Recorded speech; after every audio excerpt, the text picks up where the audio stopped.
बिस्मिल्लाहिर्रहमानिर्रहीम अस्सलाम वालेकुम। Welcome to Pass Education System largest online institute in Pakistan for your online entry test preparations.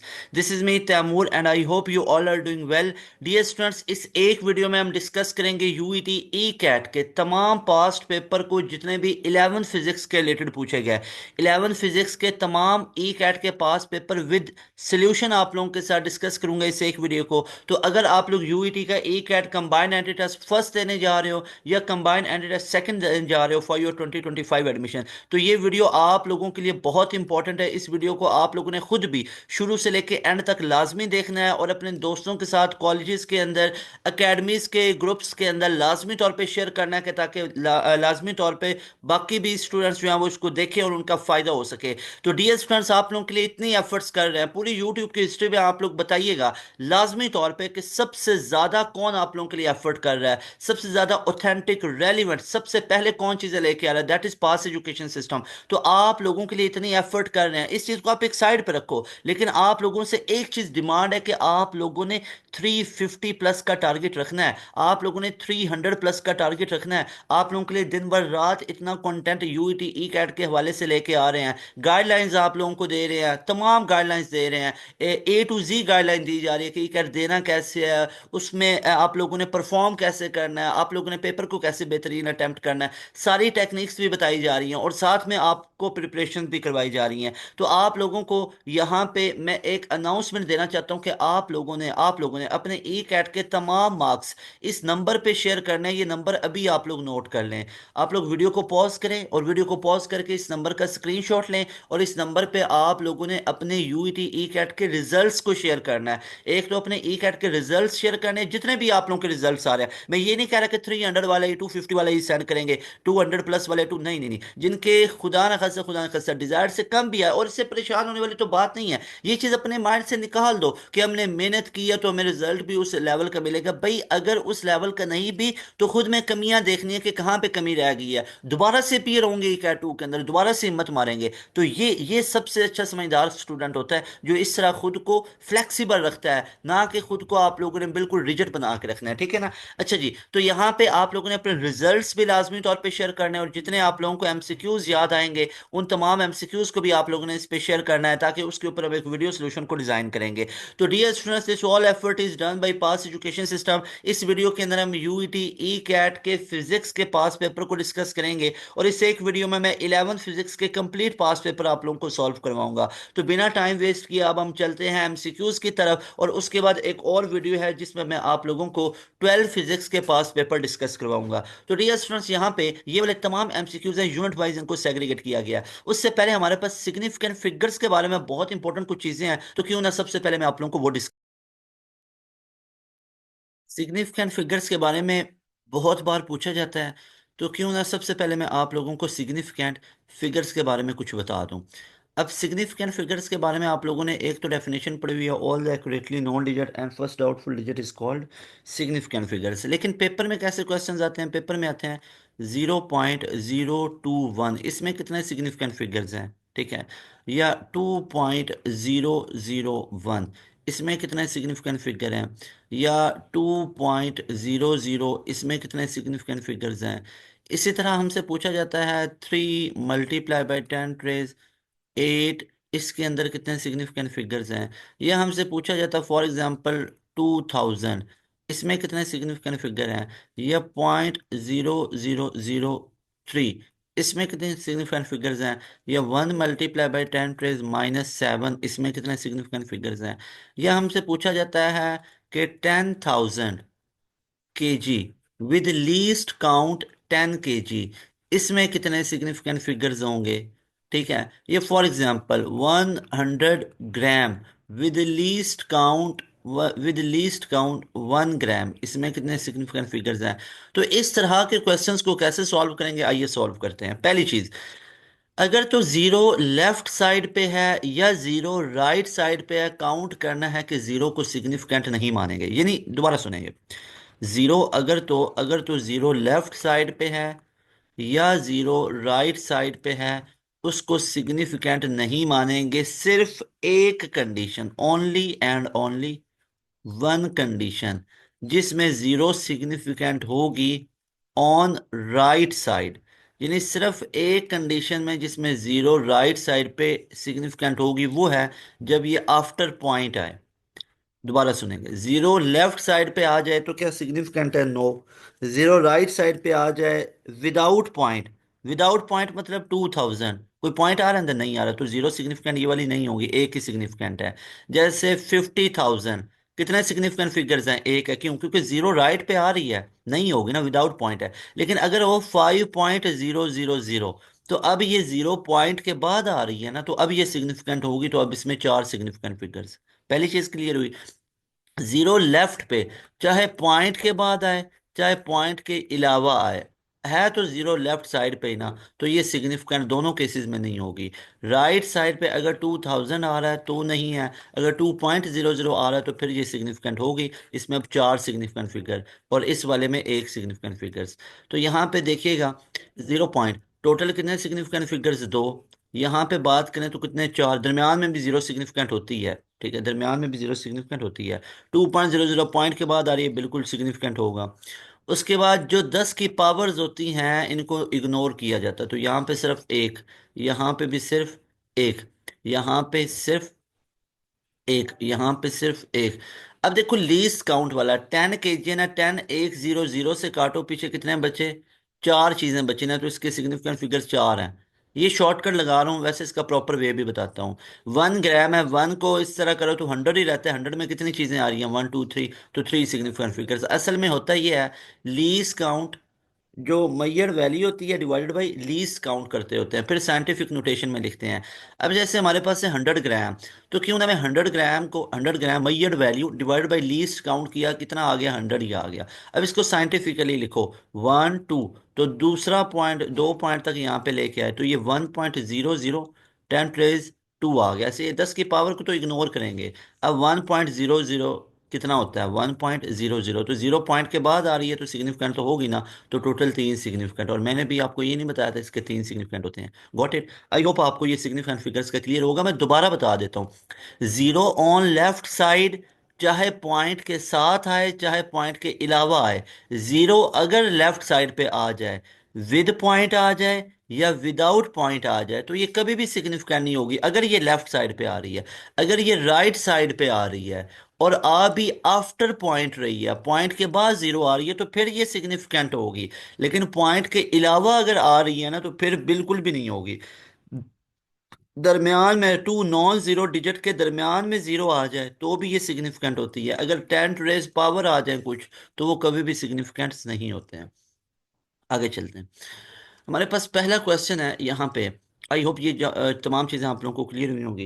पहला question है कि the age of earth is, अब देखो एक बिल्कुल जनरल नॉलेज टाइप चीज़ हमसे पूछी गई कि एज ऑफ अर्थ कितनी होती है। याद रख लो, that is 1.4 multiply by 10 + 17 second, इतनी एज ऑफ अर्थ होती है। So alpha option will be right option. ये एक एट 2006 के अंदर क्वेश्चन पूछा गया, साथ ही आपको सन भी मेंशन करके दिए जा रहे हैं ताकि पता चले कि कब कब आया हुआ है। फिर उसके बाद दो चीजें आती हैं, एक आता है हमारे पास डायमीटर ऑफ एटम, और एक हमारे पास आता है रेडियस ऑफ एटम। तो याद रख लो, एटम का डायमीटर 10 ⁻10 मीटर में होता है, यानी एंगस्ट्रॉम के ऑर्डर में होता है।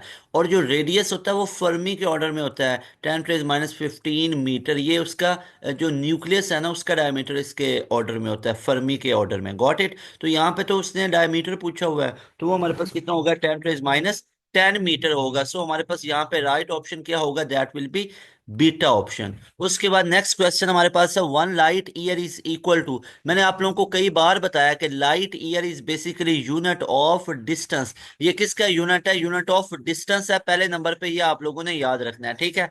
उसके बाद ये आप लोगों ने याद रखना है कि अब ये डिस्टेंस हम लोगों ने निकालना है, तो S equal to V cross T है।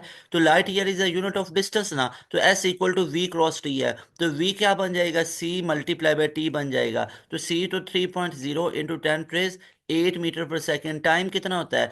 एक साल के अंदर कितने सेकंड होते हैं? तो यहाँ पे देखो, एक साल में दिन कितने होते हैं? 365। एक दिन में घंटे 24, एक घंटे में मिनट 60, एक मिनट में सेकंड 60। तो 60 × 60 3600, 3600 इंटू 24 86 400, यानी 86 400 सेकंड एक दिन में होते हैं। इसको 365 से मल्टीप्लाई करो, तो ये हमारे पास पूरे का पूरा जितना निकलेगा ना, फॉर एग्जाम्पल इसको अगर हम मल्टीप्लाई करके देखते हैं, वैसे मैं अब आपको ये चीज़ बता दूं, आप लोगों को ये डायरेक्ट याद रखना है, ठीक है। ये वैल्यू इतनी हमारे पास कॉमन है, इसको डायरेक्ट याद रखना है। इसको आप मल्टीप्लाई करेंगे तो ऑलमोस्ट ये बनेगा 315 और 36,000। तो ये हमारे पास इतने सेकंड एक साल में होते हैं। अब इसको इससे मल्टीप्लाई करो, ज़रा सोचो। 1 2 3 4 5 6 7, तो 3.1 मल्टीप्लाई बाई 10⁻⁷ आया। ये 10⁻⁸ है, 3 × 3 9, कुछ 9 के आसपास है। तो 8 + 7 कितना बनता है? 15। तो ये beta option will be right option. लेकिन इसको डायरेक्ट याद रख लो कि एक लाइट ईयर, एक साल में लाइट कितना डिस्टेंस ट्रैवल करती है? इतने मीटर ट्रैवल करती है, ठीक है। उसके बाद नेक्स्ट क्वेश्चन है, विच of the following is a fundamental quantity. 7 fundamental quantities हैं और ये बहुत बार आप लोगों से क्वेश्चन पूछा गया। इलेक्ट्रिक चार्ज भी नहीं है, वॉल्यूम भी नहीं है, एरिया भी नहीं है, time. A option, alpha option is right option. It's been in E CAT 2011, 2011 के अंदर ये क्वेश्चन पूछा गया। फिर है dimension of force. Dimension of force को फॉर्मूला से निकाल लो या यूनिट से निकालो। F = ma है ना, तो m का m आ गया। a की x कितनी होती है डायमेंशन? LT - 2 होती है। तो ये हमारे पास कितनी बन गई? That will B MLT - 2। Got it. तो MLT - 2 कहाँ पे दिख रहा है? सी ऑप्शन में दिख रहा है। So that will be right option. Velocity की LT - 1 और एक्सेलरेशन की कितनी होती है? LT - 2। ये बहुत कॉमन है, आपको पता होनी चाहिए। ये 2012 में आया हुआ था। नेक्स्ट क्वेश्चन है हमारे पास कि in the experiment the uncertainty in the value of register. Register के अंदर अनसर्टेनिटी दी गई 2% की। यहाँ पे मैं लिख लेता हूँ 2% के रजिस्टर में है। और आगे कह रहा है कि potential difference across the same register is 1%। के पोटेंशियल डिफरेंस वी के अंदर कितनी आ रही है? 1% की आ रही है। और पूछ किसके अंदर आ? पावर लॉस के अंदर। अब आप लोगों को पता है कि पावर के अंदर वो अनसर्टेनिटी पूछ रहा है, तो पावर तो हमारे पास क्या होती है?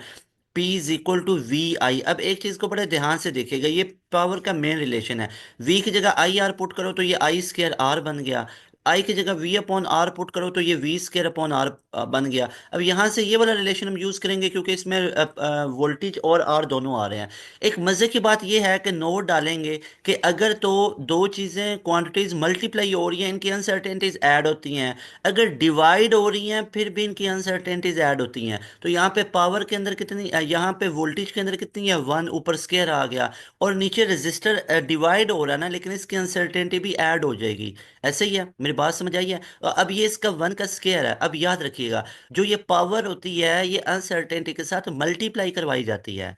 पावर को अनसर्टेनिटी से मल्टीप्लाई करवाया जाता है। तो यहाँ पे अब अनसर्टेनिटी हमारे पास कितनी आ रही है? ये पोटेंशियल के अंदर वो तो हमारे पास 1 है, लेकिन पावर ऊपर 2 आ रही है ना। तो अब ये 2 इस पोटेंशियल के साथ मल्टीप्लाई करवाएंगे। और साथ रजिस्टर के अंदर 2 है, तो 2 + 2 कितना हो गया? 4%। तो इसलिए पावर के अंदर कितनी अनसर्टेनिटी आएगी? 4% की आएगी। Got it.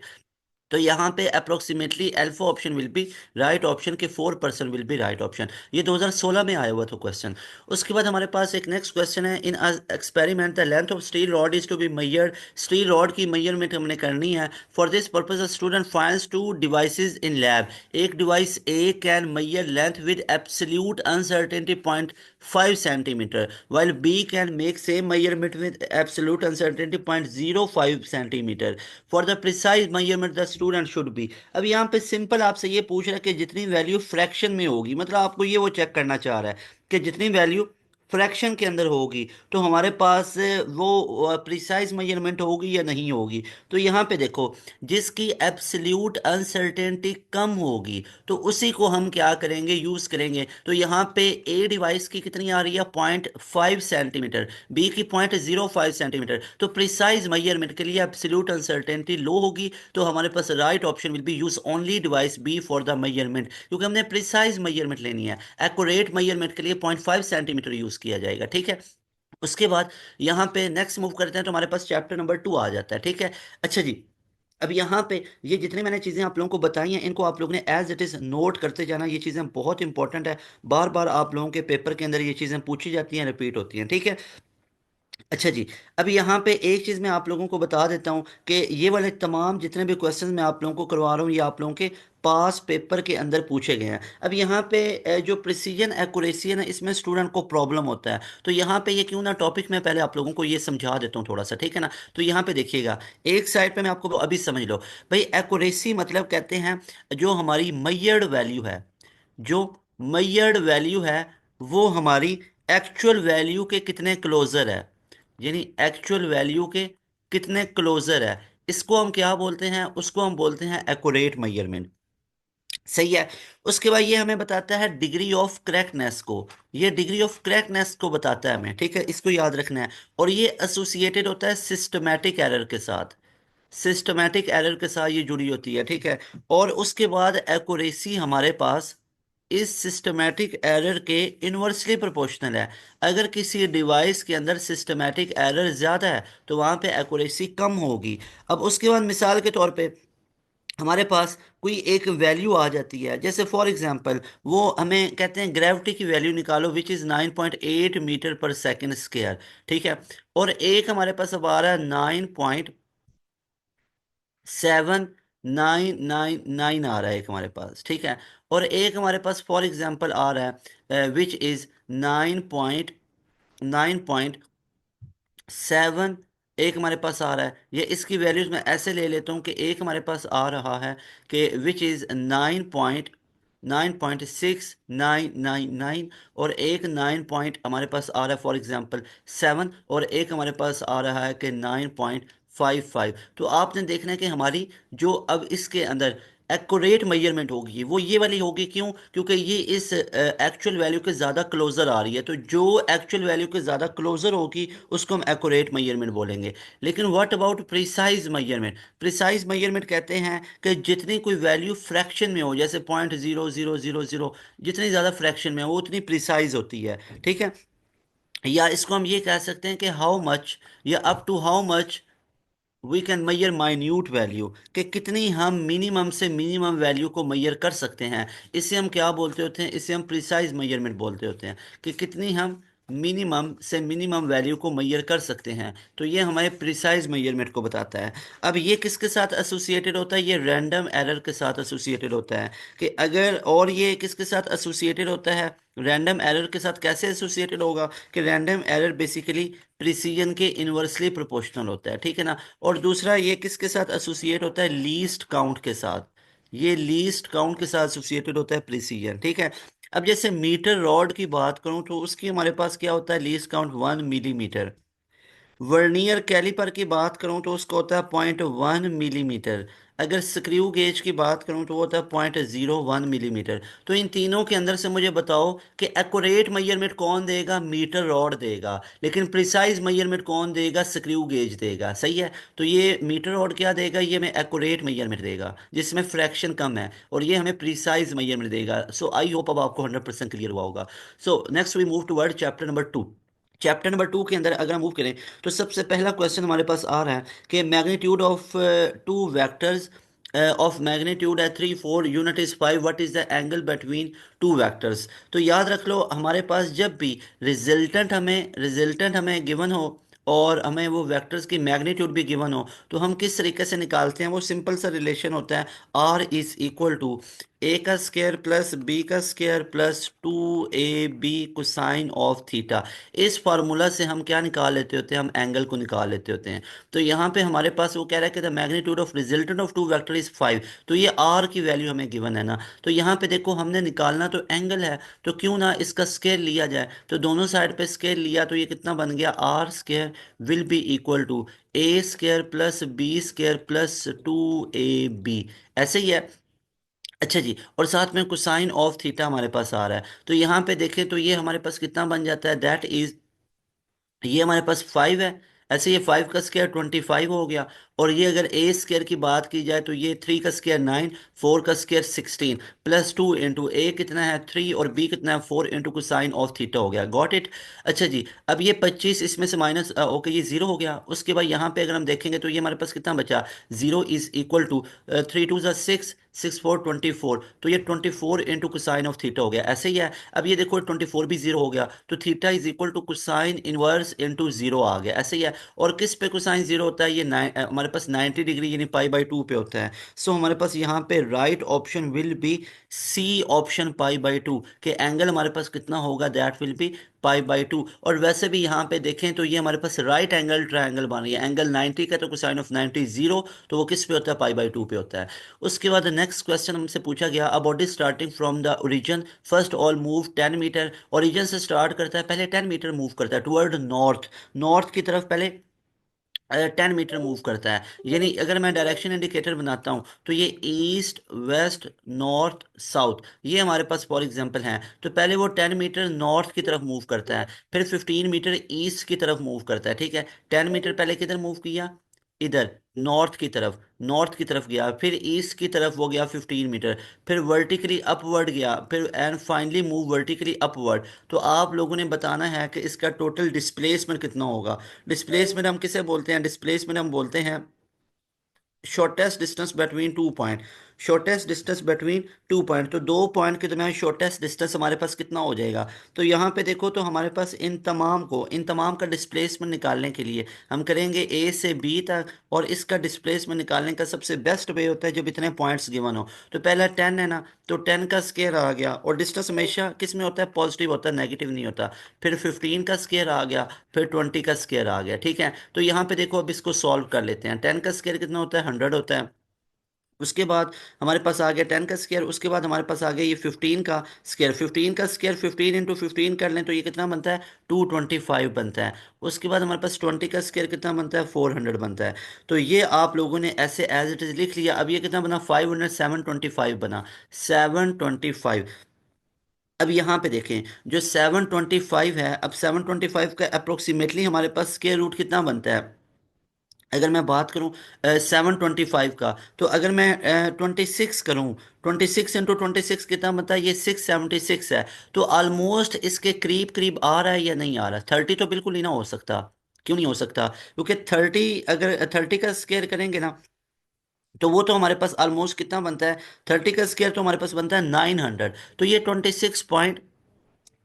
26.92 के करीब बनता है। तो ये हमारे पास राइट ऑप्शन होगा इसका, अगर हम स्क्वायर रूट लेते हैं, ठीक है। तो ये करके देख लेना, ये भी नहीं बन सकता, 18 भी नहीं बन सकता है, और उसके बाद हमारे पास ये जो 25 है ये भी नहीं बन सकता। तो ये बी ऑप्शन हमारे पास राइट ऑप्शन होता है, ठीक है।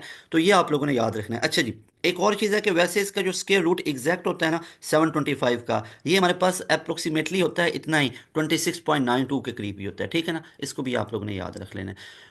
उसके बाद डियर स्टूडेंट्स हमारे पास नेक्स्ट क्वेश्चन है कि विच of the following friction is self adjusting force. Self adjusting force हमारे पास कौन सी है, दैट इज स्टैटिक। स्टैटिक हमारे पास क्या होती है, जो सेल्फ एडजस्टिंग फोर्स है वो स्टैटिक होती है, याद रखिएगा 2007 में पूछा गया था। फिर reverse process of vector addition, vector addition का रिवर्स प्रोसेस हमारे पास क्या होता है, याद रख लो, वेक्टर एडिशन का रिवर्स प्रोसेस। अब वेक्टर को ऐड किया जाता है हेड टू टेल रूल से, हेड टू टेल रूल से।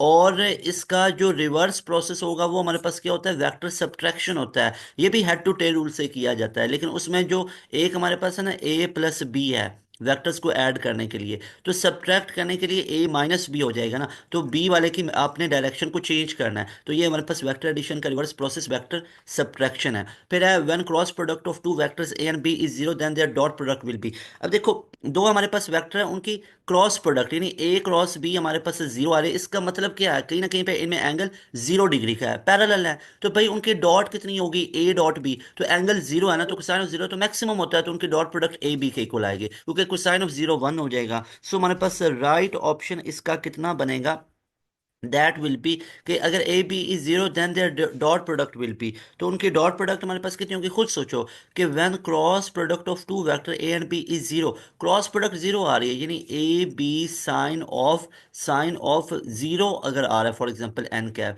तो हमारे पास इनके दरमियान में जो वो होगा वो हमारे पास कितना बनेगा, दैट विल बी जीरो ना। तो कोसाइन ऑफ जीरो कितना हो जाता है, 1, तो वो मैक्सिमम हो जाएगी ए बी।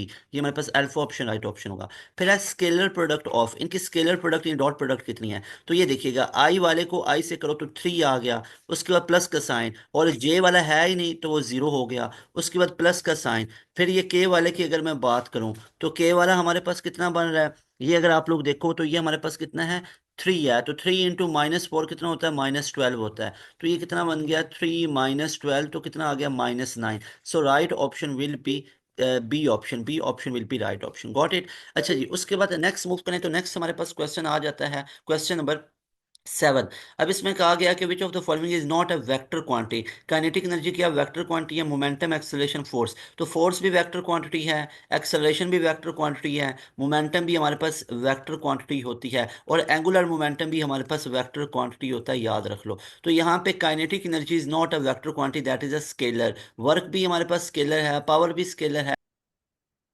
नेक्स्ट क्वेश्चन है हमारे पास कि two forces of the magnitude, और ये क्वेश्चन बार बार पूछा जाता है ई कैट के अंदर। 5 न्यूटन और 8 न्यूटन की दो फोर्सेस की मैग्नीट्यूड है, विच of the following can not be the magnitude of the resultant force. पहले तो बताएं इनकी मिनिमम कितनी होगी, मिनिमम के लिए इनको सब्ट्रैक्ट कर दें। तो 8 - 5 किया तो 3 न्यूटन इनकी मिनिमम हो सकती है, और मैक्सिमम कितनी हो सकती है? 8 + 5 दैट विल बी 13 न्यूटन। तो मतलब इसकी मैग्नीट्यूड जो रिजल्टेंट की है वो 3 न्यूटन से लेके 13 न्यूटन के दरमियान दरमियान हो सकती है। तो चेक करो, 13 न्यूटन हो सकती है, बिल्कुल हो सकती है। 6 हो सकती है, बिल्कुल। 3 और 13 के दरमियान में 6 आता है। 10 हो सकता है, बिल्कुल। 3 और 13 के दरमियान में 10 आता है, लेकिन 2 कहीं पे भी नहीं आता। तो इसका मतलब है इनकी मैग्नीट्यूड 2 न्यूटन किसी भी तरीके से नहीं हो सकती है। So C option will be right option. उसके बाद डियर स्टूडेंट्स हमारे पास यूनिट नंबर 3 स्टार्ट हो जाता है। Let's move on unit number 3। अब यूनिट नंबर 3 में हमारे पास पहला क्वेश्चन है, the acceleration produce varies directly with. Acceleration आप लोग जानते हो किसके डायरेक्टली प्रोपोर्शनल होता है? फोर्स के। और वो फोर्स क्या होती है? अप्लाइड फोर्स होती है। सो हमारे पास B option will be, beta option will be right option. उसके बाद डियर स्टूडेंट्स हमसे क्वेश्चन नंबर 2 पूछा गया कि when the velocity of a body is double, velocity को डबल किया जाएगा तो हमारे पास क्या हो जाएगा? तो सोचो कि हमारे पास काइनेटिक एनर्जी किसके इक्वल होती है? हाफ एम वी स्क्वायर, इसी के इक्वल होती है ना हमारे पास।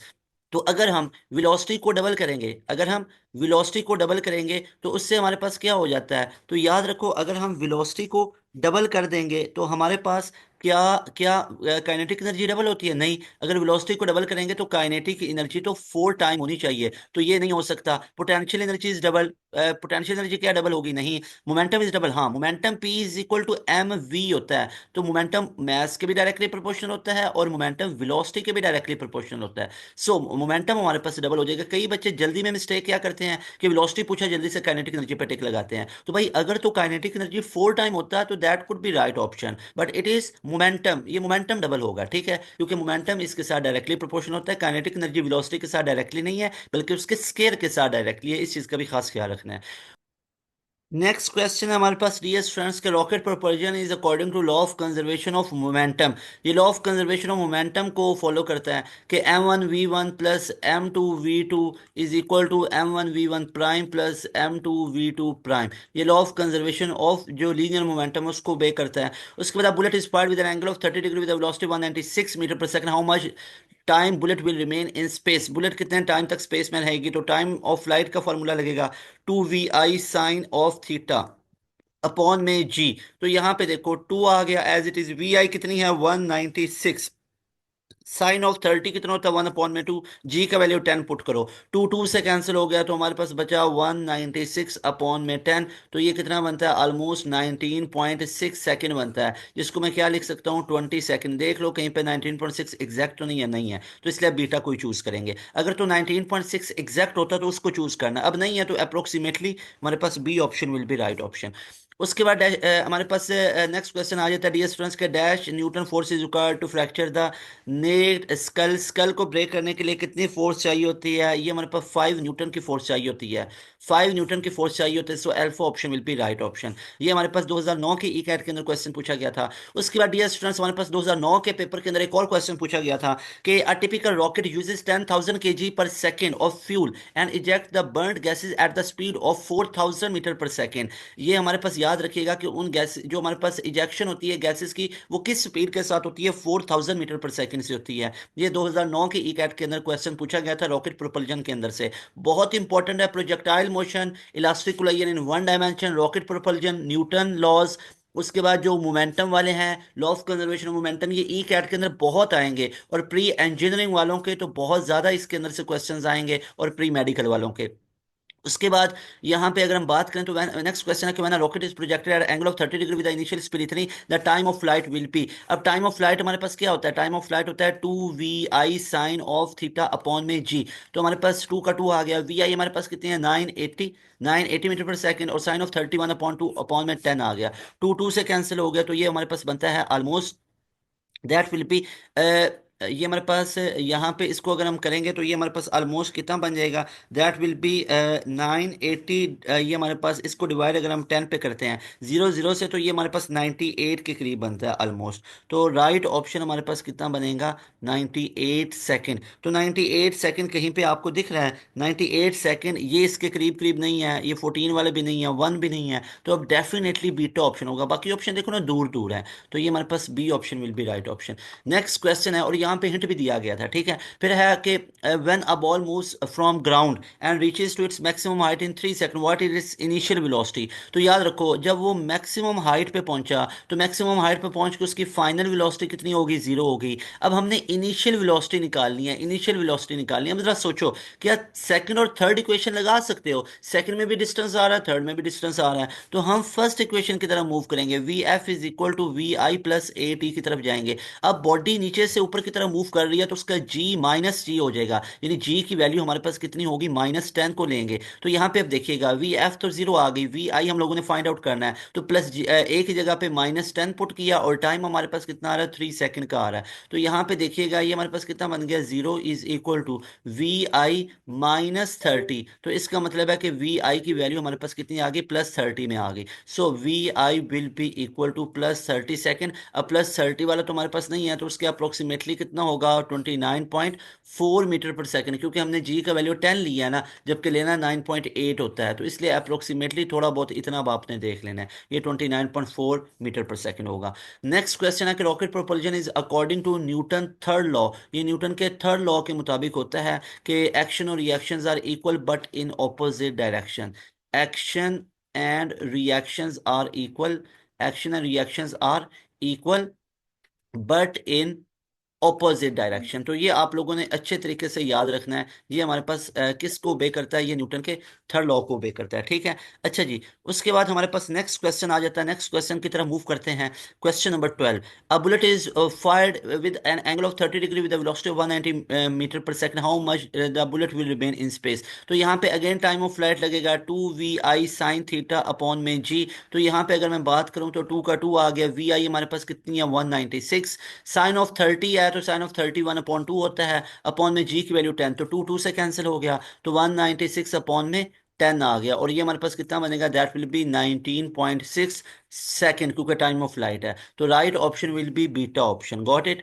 उसके बाद हमारे पास नेक्स्ट क्वेश्चन है, rocket propulsion moves on the principle of law of conservation of momentum के ऊपर ये बेस कर रहा होता है। तो यहाँ पे अगर हम देखें तो हमारे पास law of conservation of action के ऊपर क्या बेस कर रहा है, ये हमारे पास लॉ ऑफ कंजर्वेशन ऑफ हमारे पास किसके ऊपर बेस कर रहा है, तो law of conservation of mass नहीं, law of conservation of mass पे नहीं, law of conservation of energy नहीं, law of conservation of action नहीं, ये तो रिएक्शन, एक्शन और रिएक्शन पे डिपेंड कर रहा होता है ना, न्यूटन थर्ड लॉ। तो ये बी ऑप्शन ठीक है, law of conservation of reaction, यानी कि इसके ऊपर कर रहा है। तो इससे आपको मैं अब तीन बातें बताता हूँ ताकि आप कंफ्यूज ना हो, आप लोगों की तमाम टेंशन को खत्म करना। ये देखो, नंबर 1, अगर पेपर में पूछा जाए कि रॉकेट प्रोपल्जन किस न्यूटन के लॉ को फॉलो करता है, तो वो है न्यूटन का थर्ड लॉ। अगर पूछा जाए न्यूटन का थर्ड लॉ नहीं है, तो और उसके बाद ये law of conservation of momentum, law of conservation of momentum, अगर ये वाला ऑप्शन भी नहीं है, तो law of conservation of reaction, जो रिएक्शन का लॉ है ना, उसको थर्ड लॉ ही बोलते हैं, ठीक है। तो सर एक्शन क्यों नहीं हुआ, भाई एक्शन तो होगा, और रॉकेट किसकी वजह से मूव करेगा, रॉकेट तो रिएक्शन की वजह से मूव करेगा ना, रॉकेट थोड़ी एक्शन करेगा, ठीक है। गैसेज एक्शन करेंगे और रॉकेट आगे मूव करके रिएक्शन में जाएगा ना आगे। तो रॉकेट मूव क्यों कर रहा है, रिएक्शन की वजह से, रॉकेट एक्शन की वजह से नहीं कर रहा। रॉकेट ने एक्शन किया तो फिर मूव किसने किया, मेरी बात समझ आइए। उसके बाद horizontal range of projectile is maximum, वो हमारे पास किसके ऊपर मैक्सिमम होती है, दैट इज 45 डिग्री। तो B option will be right option, ठीक है। 45 पे रेंज हमारे पास मैक्सिमम होती है। और याद रखिएगा, जिन दो एंगल्स का सम 90 डिग्री होता है उस पे भी रेंज सेम होती है। जैसे अगर 20 और 70 डिग्री है, इन दोनों पे रेंज सेम होगी। 30 और 60 पे रेंज क्या होगी, सेम होगी। उसके बाद अगर हम बात करें 45 डिग्री पे, तो इस पे रेंज मैक्सिमम होती है। अगर मैं बात करूं फॉर एग्जांपल 40 और 50 डिग्री, रेंज सेम होगी।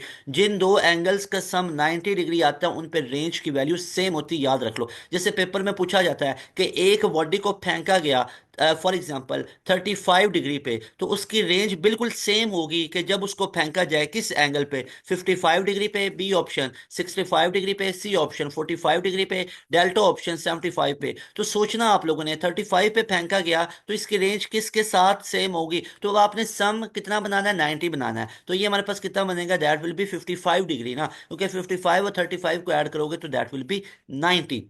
तो ये हमारे पास alpha option will be right option, got it.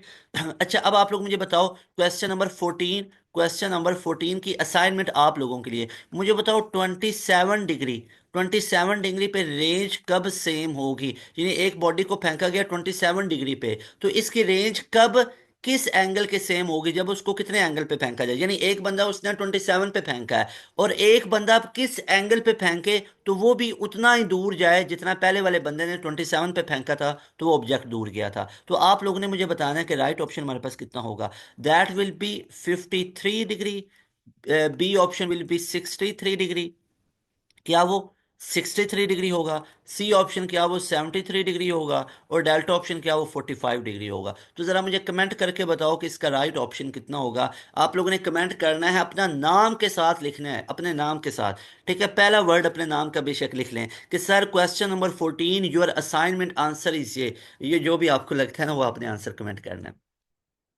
Next question है हमारे पास, क्या body is moving with initial velocity zero, तो वी आई हमारे पास जीरो होगी, एंड कवर डिस्टेंस, अब एस डिस्टेंस हमारे पास 0.5 किलोमीटर है। इसको मीटर में करने के लिए 0.5 मल्टीप्लाई बाय 1000 करेंगे, तो हमारे पास ये कितना बन जाता है, दैट विल बी 500 बनेगा, 500 मीटर में बन गया। ठीक है, उसके बाद हमारे पास वेलोसिटी फाइनल कितनी आ रही है, that is 300 kilometre per hour आ रही है। इसको मीटर पर सेकंड में करते हैं, तो मीटर पर सेकंड में करने के लिए 300 मल्टीप्लाई बाय 1000, तो ये मीटर में पर, और एक घंटे में कितने सेकंड होते हैं, 60 × 60 दैट इज 3600। दो जीरो से कैंसिल होगी, तो ऊपर की दुनिया में बना हमारे पास 3000, नीचे की दुनिया में बना 36। तो थ्री पे करते हैं, 3 12 36, 3000 ऐसे ही है। 1000 हमारे पास बन जाता है ना, ऐसे ही है। अगर हम इससे करें तो देख लो, 3 को 1000 से मल्टीप्लाई करो तो 3000 बनता है ना। तो 2 6 = 12 और 2 500 = 1000, 2 3 = 6 और 2 50 500 बनता है। तो 250/3 कितना बनता है, 83.3 बनता है। अब थर्ड इक्वेशन लगाओ, 2as = VF² - VI²। Initial velocity तो जीरो है, तो हमने एक्सेलरेशन निकालना है, तो वो कितना बन गया, VF² अपॉन में 2s। तो यहाँ पे वी एफ का स्केयर यानी कि 83.3 मल्टीप्लाई बाई 83.3, ऐसे ही है। 2 × कितना बन गया, 500। तो ये हमारे पास कितना नीचे बन गया, ये हमारे पास बन गया 1000। अब 83.3 है ना, इसका अगर आप स्केयर करो तो 83.3 का स्केयर हमारे पास ऑलमोस्ट कितना बनता है, दैट इज 83.3 का होल स्केयर है और नीचे 1000 है। तो यहाँ पे अगर आप देखो तो इसका स्केयर हमारे पास बनता है 6938.8 के करीब बनता है। इसको अगर 1000 पे डिवाइड किया जाए, 1000 पे डिवाइड किया जाए तो ये हमारे पास ऑलमोस्ट 6.93 हमारे पास मीटर पर सेकंड स्क्वायर का बनेगा। So right option will be alpha option will be right option. ठीक है, ये मल्टीप्लाई करके देख लो 83.3 और 83.3 को। ठीक है, तो इस तरह करके मल्टीप्लाई 83 ले लो वैल्यूज, ठीक है, आसानी के लिए। सो नेक्स्ट हमारे पास है, क्या collision which kinetic energy of the system is not conserve, that is in elastic. इसको क्या बोलते हैं, इसको इन इलास्टिक बोलते हैं, जिसमें काइनेटिक एनर्जी कंजर्व नहीं होती लेकिन मोमेंटम और टोटल एनर्जी और कंजर्व्ड, ये हमारे पास क्या होती हैं, दीज आर कंजर्व्ड, ये हमारे पास कंजर्व्ड होती हैं, याद रख लो, गॉट इट। अच्छा जी, उसके बाद नेक्स्ट क्वेश्चन है, according to first law of Newton mass of an object is measurement of its inertia. So C option will be right option. कि इनर्शिया और होता है, इनर्शिया क्या है, inertia is a property of body due to which it will resist any change in its state of rest और motion.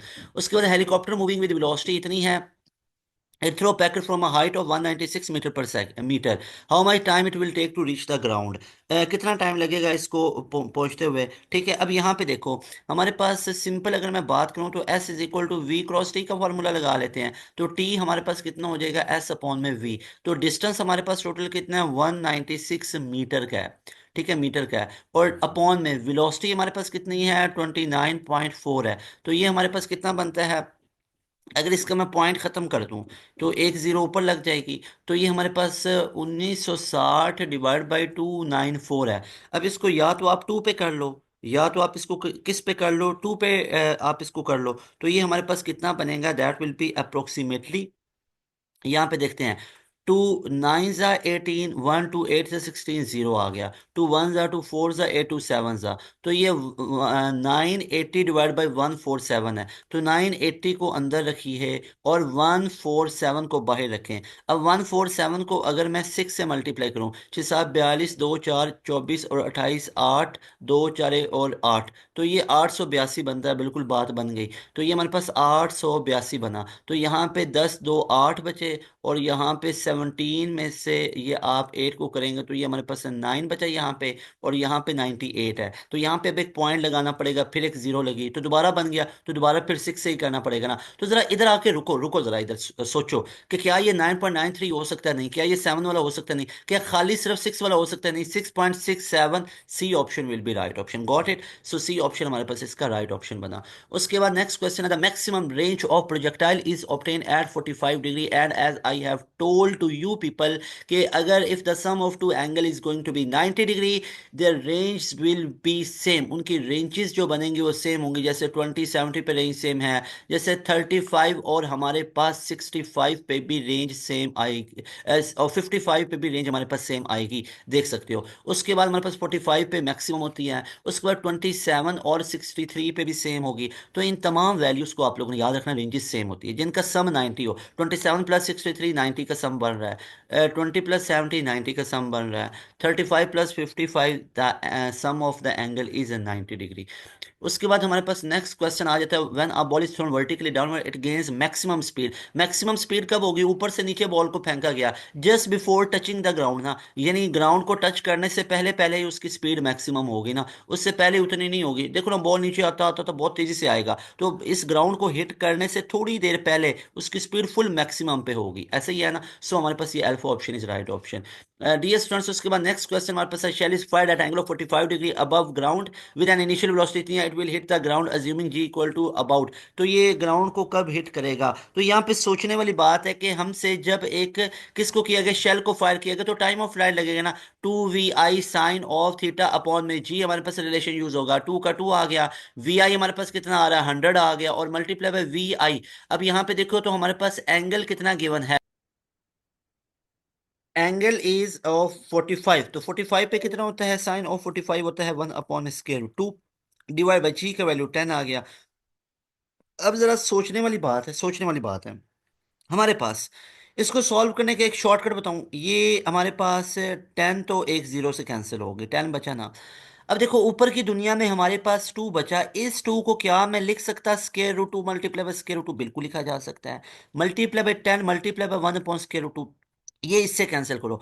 और आप सब लोग जानते हो, बखूबी जानते हो, स्केयर रूट 2 किसके इक्वल होता है, 1.4 के इक्वल, मल्टीप्लाई बाय 10 कर दो, मल्टीप्लाई बाई 10 कर दो, तो ये ऑलमोस्ट हमारे पास कितना बनता है, ऑलमोस्ट हमारे पास कितना बनता है, तो ये 1.41 के इक्वल होता है ना। तो अगर इसको 10 से मल्टीप्लाई करो, क्या हमारे पास 10 ही एग्जैक्ट आएगा, 7 तो बिल्कुल नहीं आ सकता, अगर तो 2 होता तो 20 बनना था, ये भी नहीं आ सकता, 10 के एग्जैक्ट बनेगा नहीं भाई, आगे 1.4 है, तो ये ऑलमोस्ट 1.5 होता तो 15 बनना था ना, लेकिन यहाँ पे 1.4 है, तो ये हमारे पास ऑलमोस्ट कितना बनेगा, 14 सेकंड बनेगा। आपको पता है 1.4 multiply by 10 that will B 14 second, so right option will B 14 second. उसके बाद डियर स्टूडेंट्स नेक्स्ट है, in an in elastic collision between two bodies of the following, in elastic के अंदर हमारे पास काइनेटिक एनर्जी कंजर्व नहीं रहती है, जबकि टोटल एनर्जी और मोमेंटम, उससे हम पूछा कि कंजर्व क्या रहेगा, आप लोगों को मैंने बताया कंजर्व दो चीजें रहती हैं, एक मोमेंटम कंजर्व रहता है और एक टोटल एनर्जी कंजर्व रहती है, ये दोनों चीजें हमारे पास कंजर्व रहती हैं। तो यहाँ पे राइट ऑप्शन डियर स्टूडेंट्स हमारे पास क्या बनेगा, दैट इज डेल्टा ऑप्शन, के total energy and momentum is conserve, got it. अच्छा जी, उसके बाद हम नेक्स्ट मूव करते हैं, तो नेक्स्ट हमारे पास क्वेश्चन आ जाता है, which is question number 23, कि find the average speed of the car whose velocity time graph is shown, velocity time graph हमें शो किया गया, यहाँ पे आप लोग देख सकते हो, और इसके अंदर हमसे क्या पूछा गया है, इसके अंदर हमसे पूछा गया है कि आप लोगों ने बताना है कि हमारे पास एवरेज स्पीड कितनी होगी। तो एवरेज स्पीड की अगर मैं बात करूं तो हमारे पास ऑप्शंस यहाँ पे ये गिवन है, तो यहाँ पे अगर मैं बात करूं तो हमारे पास एवरेज स्पीड निकालने का फॉर्मूला हम कौन सा यूज़ करेंगे, एवरेज स्पीड, सबसे पहले अब ये देखो ना कि एवरेज स्पीड हमारे पास क्या होगी। भाई स्पीड तो ये होगी, इसकी कैलकुलेशंस करते हैं। S equal to V T, बिल्कुल ठीक है सर। वी हमारे पास एस अपॉन टी बनेगा क्या, डिस्टेंस अपॉन में टाइम, बिल्कुल ठीक है। अब मुझे बताओ टाइम आपके पास टोटल टाइम कितना है। टोटल टाइम तो 20 सेकंड का है, चलो ठीक है। v इक्वल टू एस का एस आ गया और नीचे टाइम की जगह पे 20। टाइम मुझे पता है भाई, डिस्टेंस नहीं पता। आओ जरा डिस्टेंस निकालते हैं, आओ जरा डिस्टेंस निकालते हैं। पहले मुझे ये बताओ कि हमारे पास यहाँ पे जो टोटल डिस्टेंस है वो कितनी जगहों में स्प्लिट हो रहा है। वो तीन एरियाज में, एक ये वाला एरिया, दूसरा ये वाला स्क्वायर, तीसरा ट्राइंगल। दो तो ट्राइंगल है और एक अंदर हमारे पास यहाँ पे ये स्क्वायर या रेक्टेंगल बन रहा है दरमियान में। तो भाई ट्राइंगल का एरिया कैसे निकालते होते हैं, 1/2 बेस इंटू हाइट। तो यहाँ पे अब देखोगे तो बेस हमारे पास कितनी बन रही, 5, और हाइट कितनी है, 20 की है। तो 20 multiply by base, base into height आ गई, ऐसे ही है, बेस इनटू हाइट आ गई। उसके बाद दरमियान में ये रेक्टेंगल है और उसके एरिया के लिए तो सिंपल ऐड कर दिया जाता है। वो कितना हमारे पास आ रहा है, 5 से 15। तो कितना डिफरेंस आया, 10 का। तो यहाँ पे 10, और हमारे पास ऊपर उसकी हाइट कितनी है, दैट इज 20, ऐसे ही है। और फिर प्लस आगे दोबारा हमारे पास क्या आ गया, आगे दोबारा ट्रायंगल आ गई। और ट्रायंगल हमारे पास क्या होता है, 1/2 बेस इंटू हाइट। तो 1/2 बेस हमारे पास कितनी आ रही है, 15 टू 20। तो कितना हमारे पास ये बनी, ये 5 की बनी ना भाई, ये 20 थोड़ी है, 15 थोड़ी है। 15 से 20 तक जाओ तो अंदर लेंथ कितनी है, मैं कहता हूँ 15 मीटर से लेके 20 मीटर तक दरमियान में लेंथ कितनी है। आप क्या 15 बोलोगे, क्या 20 बोलोगे, 5 मीटर की लेंथ है ना। यहाँ तक 15 मीटर, कहीं से पीछे से लेंथ चलती आ रही, चलती है, यहाँ पे 15 मीटर की ग्रेडिंग है और यहाँ पे 20। तो 15 से 20 के दरमियान में कितनी लेंथ होती है, 5 मीटर की होती है ना। तो 15 से 20 के दरमियान में 5 ही होगा ना। तो 5 है, और उसकी हाइट अब देखो तो हाइट हमारे पास कितनी है, दैट इज 20। वो तो हमारे पास 20 है। तो भाई देखो देखो हमारे पास यहाँ पे ये टू 10 जा तो 10 5 जा 50 आ गया, प्लस और 10 इंटू ये 200 बन गया। और 10 हमारे पास ये 2 10 जा तो 10 5 50 आ गया, इसको भी ऐड किया तो 100 प्लस, तो ये 300 बन गया। कितना बन गया डिस्टेंस, 300 आ गया। तो आओ जरा इसकी जगह पे, डिस्टेंस की जगह 300 पुट करो। ये जीरो जीरो से कैंसिल, और दो 15 बार। तो वेलोसिटी की वैल्यू जो एवरेज स्पीड है वो 15 मीटर पर सेकेंड आई। तो right option will be beta option. Beta option is right option, got it. सारे बच्चे यहाँ पे देखेंगे, अच्छे से कंफ्यूज नहीं हो, दोबारा देखो। हमारे पास ये पूरी डायग्राम बनी हुई थी, इस डायग्राम को बस मैं रेस कर रहा हूँ। इस डायग्राम के अंदर से देखो, इस डायग्राम के अंदर से आपसे पूछा गया एवरेज स्पीड। आपने बोला S equal to V cross T, तो V is equal to S upon में टी। तो टाइम टोटल 20 सेकंड का था, तो आपने टाइम की जगह तो 20 पुट किया। डिस्टेंस कैसे निकालेंगे, एक ये ट्राई एंगल है, ट्राइंगल के एरिया निकालते हैं 1/2 base multiply by height. Rectangle का निकालते हैं बेस मल्टीप्लाई बाई हाइट, और इसका ट्राइंगल है 1/2 बेस इंटू हाइट। अब देखो इसकी बात करूं, इसकी, इसमें 1/2 बेस कितनी है, बेस 5 तक जा रही है, और हाइट कितनी जा रही है, 20 तक जा रही है, ठीक है। उसके बाद इसकी बात करो तो बेस कितनी है, 5 से 15 तक 10 आ रही है, और हाइट कितनी जा रही है, 20 जा रही है। तो ये 20 इंटू 10 हो गया, इसको प्लस 20 इंटू 10 आ गया, ऐसे ही है, 20 इंटू 10 आ गया। आगे प्लस ये अब ट्राइंगल है, इसका भी 1/2 बेस कितनी है, 15 से 20 5, हाइट कितनी है, 20 की। तो ये देख लो, दो 10 बार 50, इधर भी दो 10 बार 5, जरब 10 50। तो उधर भी 50, इधर भी 50, 100 हो गया। और दरमियान वाला है 20 इंटू 10, 200। तो 50 जमा 50, 100, 100 जमा 200, 300। तो 300 का डिस्टेंस बना है। इससे ज़्यादा बोर्ड क्या क्लियर करूँ। आई होप अब आपको फुल क्लियर हो चुका है। उसके बाद नेक्स्ट क्वेश्चन है कि when you drop a ball it accelerate downward with acceleration 9.8 metre पर second square. If you instead throw it downward then its accelerate immediately after leaving your hand assuming no friction. तो भाई जब आप किसी body को ऊपर से नीचे फेंकते हो तो उसकी एक्सेलरेशन की वैल्यू हमारे पास कितनी आ जाती है। तो एक्सेलरेशन की जरा आप लोग अगर वैल्यू सोच के बताओगे तो एक्सेलरेशन की वैल्यू हमारे पास कितनी होगी।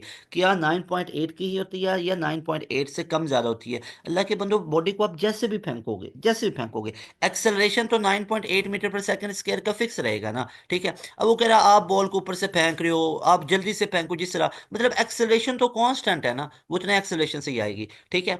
उसके बाद है with reference to figure P1, इस फिगर के मुताबिक the toy car takes a total time of t naught with a total displacement d naught while traveling on a path of a to b। पहले भाई वो गया travelling path a to b, फिर वो गया b to c, b to c गया, ठीक है जी। फिर c से ए आया। तो सेमी सर्कल का उसने किया total distance and total displacement. तो ज़रा आप लोगों ने मुझे बताना है कि ये सेमी सर्कल का किया है ना, तो सर्कल का सर्कमफेरेंस कितना होता है, 2 पाई आर होता है। तो इसका जो डिस्टेंस हमारे पास होगा वो इस सेमी सर्कल का हाफ हो जाएगा, तो सॉरी इस पूरे सर्कल का हाफ हो जाएगा, तो वो हमारे पास पाई आर हो जाएगा। ऐसा ही है, वो हमारे पास कितना है डिस्टेंस उसका, पाई आर के करीब करीब बनता है, ऐसा ही है। तो यहाँ पे अगर आप लोग देखोगे तो हमारे पास जो टोटल टोटल उसका जो हमारे पास डिस्टेंस है, तो वो हमारे पास एस इक्वल टू हमारे पास वी टी होता है, S equal to V T हमारे पास होता है, ऐसे ही है। तो यहाँ पे टाइम हमारे पास कितना है, टी नॉट है, तो टी नॉट इंटू वेलोसिटी उसकी हमारे पास कितनी बन गई, that will B pi plus one. और डी नॉट अगर उसकी बात की जाए, डी नॉट हमारे पास क्या है, उसका डिस्प्लेसमेंट। तो जाहिर बात है डिस्प्लेसमेंट हमारे पास उसका कितना है, 10 मीटर है, दो पॉइंट्स के दरमियान में, ठीक है। तो ये हमारे पास कितना बनेगा, that will be T not equal to pi plus 1 second, और डी नॉट की वैल्यू हमारे पास 10 मीटर आ गई। उसके बाद हमारे पास नेक्स्ट क्वेश्चन है कि a sphere of mass having velocity 2v moving in the X direction collide with 2m velocity. अच्छा, एक बॉडी उसका मास कितना है, 2m है, और वेलोसिटी 2v है, तो उसका इनिशियल मोमेंटम कितना हो गया, 4mv।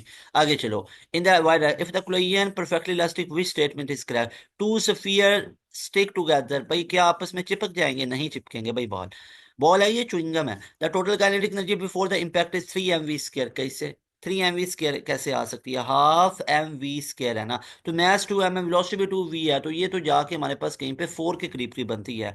तो total momentum before impact is 4 mv। हाँ, तो टोटल मोमेंटम स्टार्टिंग में कितना, 4 mv, ये मैंने आपको बताया था। So C option will be right option, C option will be right option. अच्छा, काइनेटिक एनर्जी का देखो ना, काइनेटिक एनर्जी वो कह रहा है before impact is 3 mv square, तो ये mv स्क्वायर होती है। तो हाफ का हाफ एम की जगह पे 2m आ गया, और वी की जगह पे 2v का स्क्वायर आ गया। तो ये एक तो 2 2 से कैंसिल हो गया, और ये हमारे पास कितना बना, 4mv स्क्वायर। तो 4mv स्क्वायर हमारे पास बनेगा ना टोटल, ठीक है। अच्छा जी, उसके बाद हमारे पास नेक्स्ट है हमारे पास कि two speeds of each mass m and velocity V are involve in elastic head collision moving toward each other. ये दोनों एक दूसरे की तरफ मूव कर रहे हैं। तो यहाँ पे अगर आप लोगों ने ये बताना है कि हमारे पास percentage loss in kinetic energy due to collision. तो अगर ये दोनों का सेम मैस है, सेम वेलोसिटी के साथ मूव कर रहे हैं, तो ये हमारे पास कोलिजन भी कौन सी हो रही है, इन इलास्टिक। तो मुझे इन इलास्टिक के अंदर ये बताओ, क्या काइनेटिक एनर्जी कंजर्व रहती है, नहीं रहती। तो परसेंट लॉस काइनेटिक एनर्जी में कितना आएगा, 100% लॉस आएगा। क्यों, क्योंकि जब दोनों का मैसेज सेम है, एक दूसरे के साथ टकराएंगे तो रेस्ट पे आ जाएंगे। जब रेस्ट पे आएंगे तो इनका वेलोसिटी जीरो, जब वेलोसिटी जीरो तो हाफ एम वी स्क्वायर। तो यहाँ पे हाफ एम इंटू वी की जगह जीरो का स्क्वायर, तो पूरी काइनेटिक एनर्जी भी कितनी आ गई, जीरो। तो इसका मतलब काइनेटिक एनर्जी क्या लॉस होगी, बिल्कुल होगी, क्या थोड़ी लॉस हुई, नहीं, 100 की 100% लॉस होगी। सो हमारे पास delta option will be right option, 2016 के अंदर ये पूछा गया था, ठीक है।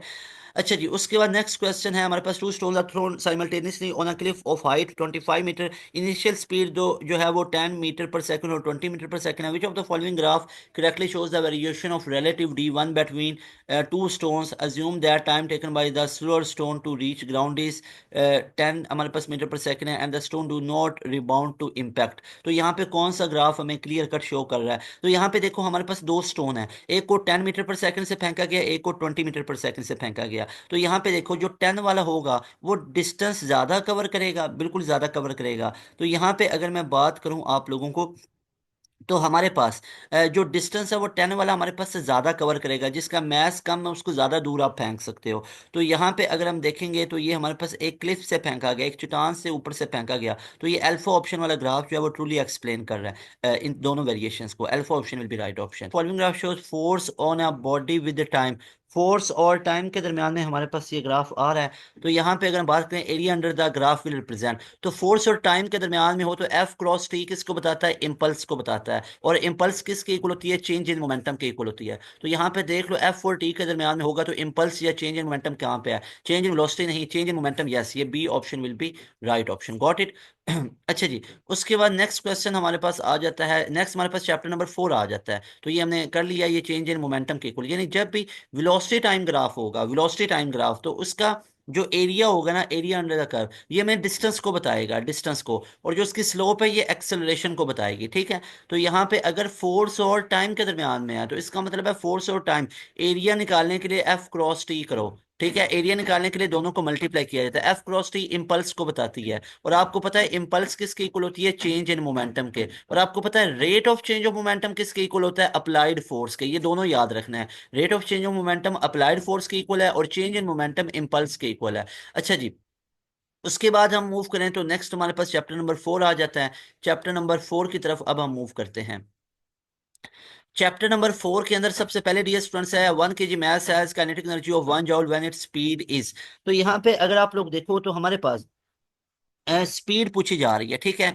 काइनेटिक एनर्जी हमारे पास किसके इक्वल होती है, काइनेटिक एनर्जी हमारे पास है हाफ एम वी स्केयर, ऐसे ही है। अब 1 kg ऑफ मास है, ऑफ यहाँ पे 1 kg उसका है kinetic energy of 1 joule, 1 joule kinetic energy है। 1/2 मास उसका कितना 1 kg है, बिल्कुल ठीक है। वेलोसिटी वी स्केयर हम लोगों को निकालनी है, तो यहाँ पे अगर आप लोग देखोगे तो ये 2 उधर चला जाएगा, ऐसे ही है। तो ये हमारे पास कितना बन गया, V square is equal to, तो वी इज इक्वल टू 2 का स्केयर रूट, 2 का स्केयर रूट किसके इक्वल होता है, 1.41 मीटर पर सेकंड आ गया, ऐसे ही है। तो right option will be B option, 1.4 metre पर सेकंड। नेक्स्ट क्वेश्चन है कि if theta is 180 work done will be negative. याद रख लो, अगर 180 होगा तो आपको पता है कोसाइन ऑफ 180 डिग्री किसके इक्वल होता है, -1 के। तो क्या -1 होगा, नहीं भाई, ये तो कॉज ऑफ 180 -1 होगा ना। लेकिन उसने पूछा हुआ वर्क डन, अब वर्क डन में तो एफ भी आता है डी भी आता है, तो कोसाइन ऑफ 180 तो -1 हो गया। क्या पूरा आंसर ही -1 हुआ, नहीं, -FD हुआ ना। फोर्स की जो भी वैल्यू और डिस्प्लेसमेंट सारी पुट करोगे, हाँ ओवरऑल वर्क डन नेगेटिव होगा। C option is right option. और बच्चे जल्दी में -1 पे टिक लगाते हैं, कुसाइन ऑफ 180 -1 होता है इस पर। भाई उसने कुसाइन की वैल्यू पूछी है, ये वर्क डन की पूछी हुई है, वर्क डन पूछा हुआ है, ठीक है। इसलिए -1 नहीं होगा, नेगेटिव होगा ना, जो भी आएगा वो नेगेटिव में होगा। फिर है solar cell are thin wafers made from. जो सोलर सेल्स होते हैं वो किसके बनाए जाते हैं, सिलिकॉन्स के बनाए जाते हैं। B option is right option. उसके बाद हमारे पास है megawatt day is the unit of, megawatt day किसका यूनिट होता है, एनर्जी का होता है। क्यों बोला, पावर इज इक्वल टू क्या होता है, डब्ल्यू अपॉन में टी। तो यहाँ पे वर्क किसके इक्वल आ गया, यहाँ पे मेगावाट या जो भी वाट है तो वो वॉट में ही ना। तो मेगावाट पावर आगे टाइम का यूनिट डे आ गया, ऐसे ही है। तो ये वर्क है, और वर्क क्या होता है, एनर्जी होता है। सो हमारे पास B option will be right option, ये 2007 में आया हुआ था। उसके बाद किलो वाट आवर, दोबारा देख लो, P is equal to work upon में टाइम है ना, तो वर्क हमारे पास किसके इक्वल आ गया, ये हमारे पास पी इंटू टी आ गया, ऐसे ही है। तो ये किलो वाट आवर, ये हमारे पास किसका यूनिट होता है, ये भी एनर्जी का यूनिट होता है, ठीक है। एनर्जी का यूनिट है kilo watt hour. Next question है retarding force acts on a body when what will be the work done on the body. तो वर्क डन बॉडी पे कितना होगा, तो याद रखो जो रिटार्डिंग फोर्स है ना, रिटार्डिंग फोर्स नेगेटिव में होती है, तो वर्क डन भी कितना होगा, हमारे पास नेगेटिव होगा। So B option will be right option. उसके बाद है all the food that we eat in a day is about the same energy of petrol में 1/3, ये आप लोगों की बुक लाइन भी है। उसके बाद हमारे पास नेक्स्ट क्वेश्चन है solar energy is dash as light passes through atmosphere. Solar energy हमारे पास क्या हो जाती है, सोलर एनर्जी डिक्रीज हो जाती है, याद रखिएगा, decrease when light pass through atmosphere. B option is right option. उसके बाद नेक्स्ट क्वेश्चन है हमारे पास कि geyser is an interesting phenomena of dash energy. Geyser किसका इंटरेस्टिंग फिनोमिना है, ये जियोथर्मल एनर्जी का। B option is right option, ये भी आप लोगों की बुक लाइन है।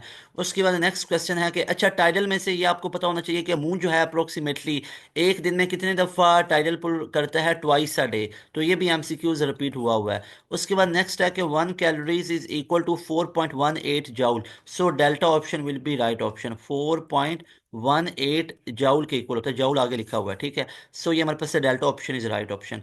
नेक्स्ट हमारे पास बॉडी ऑफ मास इतना move vertically upward, G D, F D होता है ना, एफ की जगह पे एम जी। मास 2 kg का, जी 10 आ गया, मूविंग अपवर्ड है ना, तो यहाँ पे वर्क तो हमारे पास पॉजिटिव में ही होगा। और डी हमारे पास कितना है, 2 मीटर है, 10 2 20 40 आ गया। तो हमारे पास ऑलमोस्ट कितना आता है, 40 जूल। लेकिन आपने जी की वैल्यू 10 ली है, 9.8 लेनी है, तो इसलिए ये 39.2 जूल बनेगा। उसके बाद नेक्स्ट है कि हमारे पास when two bodies have a mass and velocity ratio इतना, what will be the kinetic energy. अब देखो मास और वेलोसिटी की रेशियो, मास उसका डबल है, काइनेटिक और उसकी वेलोसिटी सिंगल है, तो उसकी काइनेटिक एनर्जी की रेशियो कितनी बनेगी, ज़रा सोच के आप लोगों ने देखना है कि हमारे पास अगर मास उसका डबल है तो काइनेटिक एनर्जी भी डबल होगी, बिल्कुल होगी, पहले वाला। और उसकी वेलोसिटी सिंगल है, तो ये हमारे पास alpha option is right option, ठीक है। यहाँ पे देखो ना, टू बॉडीज हैं, टू बॉडीज हैं, मास एंड वेलोसिटी रेशियो 2:1 है। तो पहले पहले वाले की मास और वेलोसिटी डबल है तो उसकी काइनेटिक एनर्जी भी तो डबल होगी ना, क्योंकि काइनेटिक एनर्जी किसके इक्वल होती है, ये होती है हाफ एम वी स्क्वायर। अगर मास ज्यादा, काइनेटिक एनर्जी ज्यादा, वेलोसिटी ज्यादा, काइनेटिक एनर्जी ज्यादा, एक बॉडी की मास और वेलोसिटी 2 है और एक का 1 है, तो मुझे बताओ काइनेटिक एनर्जी 2 वाले की ज्यादा होगी ना, कितने टाइम, 2 टाइम। और इसका ये 1 का 1 ही होगा, तो इसलिए ये 2:1 होगा। नेक्स्ट क्वेश्चन है megawatt hour is equal to, megawatt hour हमारे पास किसके इक्वल बनता है। अब मेगा के अंदर कितना होता है, मेगावाट आवर हमारे पास किसके इक्वल आएगा। तो यहाँ पे मेगा के अंदर कितने होते हैं, 10⁻6 होते हैं, ठीक है। तो आगे आर भी आ रहा है, और यहाँ पे एक घंटे में कितने होते हैं, 3600 सेकेंड्स होते हैं, ऐसे ही है। तो इसको क्या मैं लिख सकता हूँ, मेगा का मेगा आ गया, और इसको मैं लिख सकता हूँ 3.6 मल्टीप्लाई बाई 10⁻1 2 3, तो ये हमारे पास 3 आ गया। तो ये हमारे पास 3.6 इंटू 10⁻9 तो हमारे पास बनता है, ऐसा ही है। अब यहाँ पे ऐसा ऑप्शन तो नहीं है, यहाँ पे 36 है, तो एक पॉइंट इधर लेके चले जाओ तो ये 8 हो जाएगा, तो ये 36 इंटू 10⁻8 हो जाएगा। और ये हमारे पास कहाँ पे दिख रहा है, ये हमें डेल्टा ऑप्शन में दिख रहा है, ऐसा ही है। खुद सोचना, मेगा वाट ओवर है, तो मेगा के अंदर कितने होते हैं, 10⁻6 होते हैं मेगा। अब ये वाट में कन्वर्ट हो गया, आवर में कितने होते हैं, 3600 होते हैं। अब एक दो दो पॉइंट इधर लेके जाओ, 10⁻6 तो है, और मल्टीप्लाई बाय 10⁻2 हो गया क्योंकि 2 पॉइंट लिए, और साथ 36, तो 36 इंटू 10⁻8 हो जाएगा। उसके बाद हमारे पास नेक्स्ट क्वेश्चन है, the SI unit of power is what it is define as. अब पावर क्या होती है उसके फार्मूला से देखो, वर्क अपॉन में टाइम, तो 1 जूल वर्क अपॉन में 1 सेकेंड, इन 1 सेकेंड टाइम। तो यहाँ पे देखोगे तो 1 joule work per unit time, तो ये हमारे पास सी ऑप्शन में राइट ऑप्शन दिख रहा है, ठीक है। उसके बाद C option will be right option. उसके बाद हमारे पास how much energy in joule will be given out from a bulb of 10 watt in 1 minute. Energy पूछ रहा है, तो power is equal to work upon में टाइम होता है, तो वर्क इसके इक्वल आ गया पावर इनटू टाइम। तो पावर हमारे पास कितना है, 10 वाट, और टाइम हमारे पास 60 है, तो कितना आ गया, 600 जूल की एनर्जी होगी। So B option will be right option, got it. Next question हमारे पास, one of the environmental friendly means of generating electric power in biogas, biogas is. Biogas basically क्या होती है, ये जो बायोगैस होता है ना, जो कैटल वेस्ट वगैरह से प्रोड्यूस की जाती है, तो ये डेल्टा ऑप्शन में सही है कि produce by from cattle waste. उसके बाद है हमारे पास next question, two satellites are launch in space from the surface of earth, satellite 1 उसका मैस 10 है और वाइल्ड सैटेलाइट 2 का मैस कम है, तो अज्यूमिंग रिक्वायर्ड एस्केप वेलोसिटी। तो अब देखो मैसेज को देखो, सैटेलाइट 1 का मैस ज्यादा है और सैटेलाइट 2 का मैस कम है। तो अब यहाँ पे देखो, assuming required scale velocity set 1 v 1 and v 2 relation between. अब वो हमारे पास अगर वो एक अगर हम बात करें तो अज्यूमिंग वो क्या करें, required scale velocity of satellite 1 and 2 v 1 and v 2 the relation between v 1।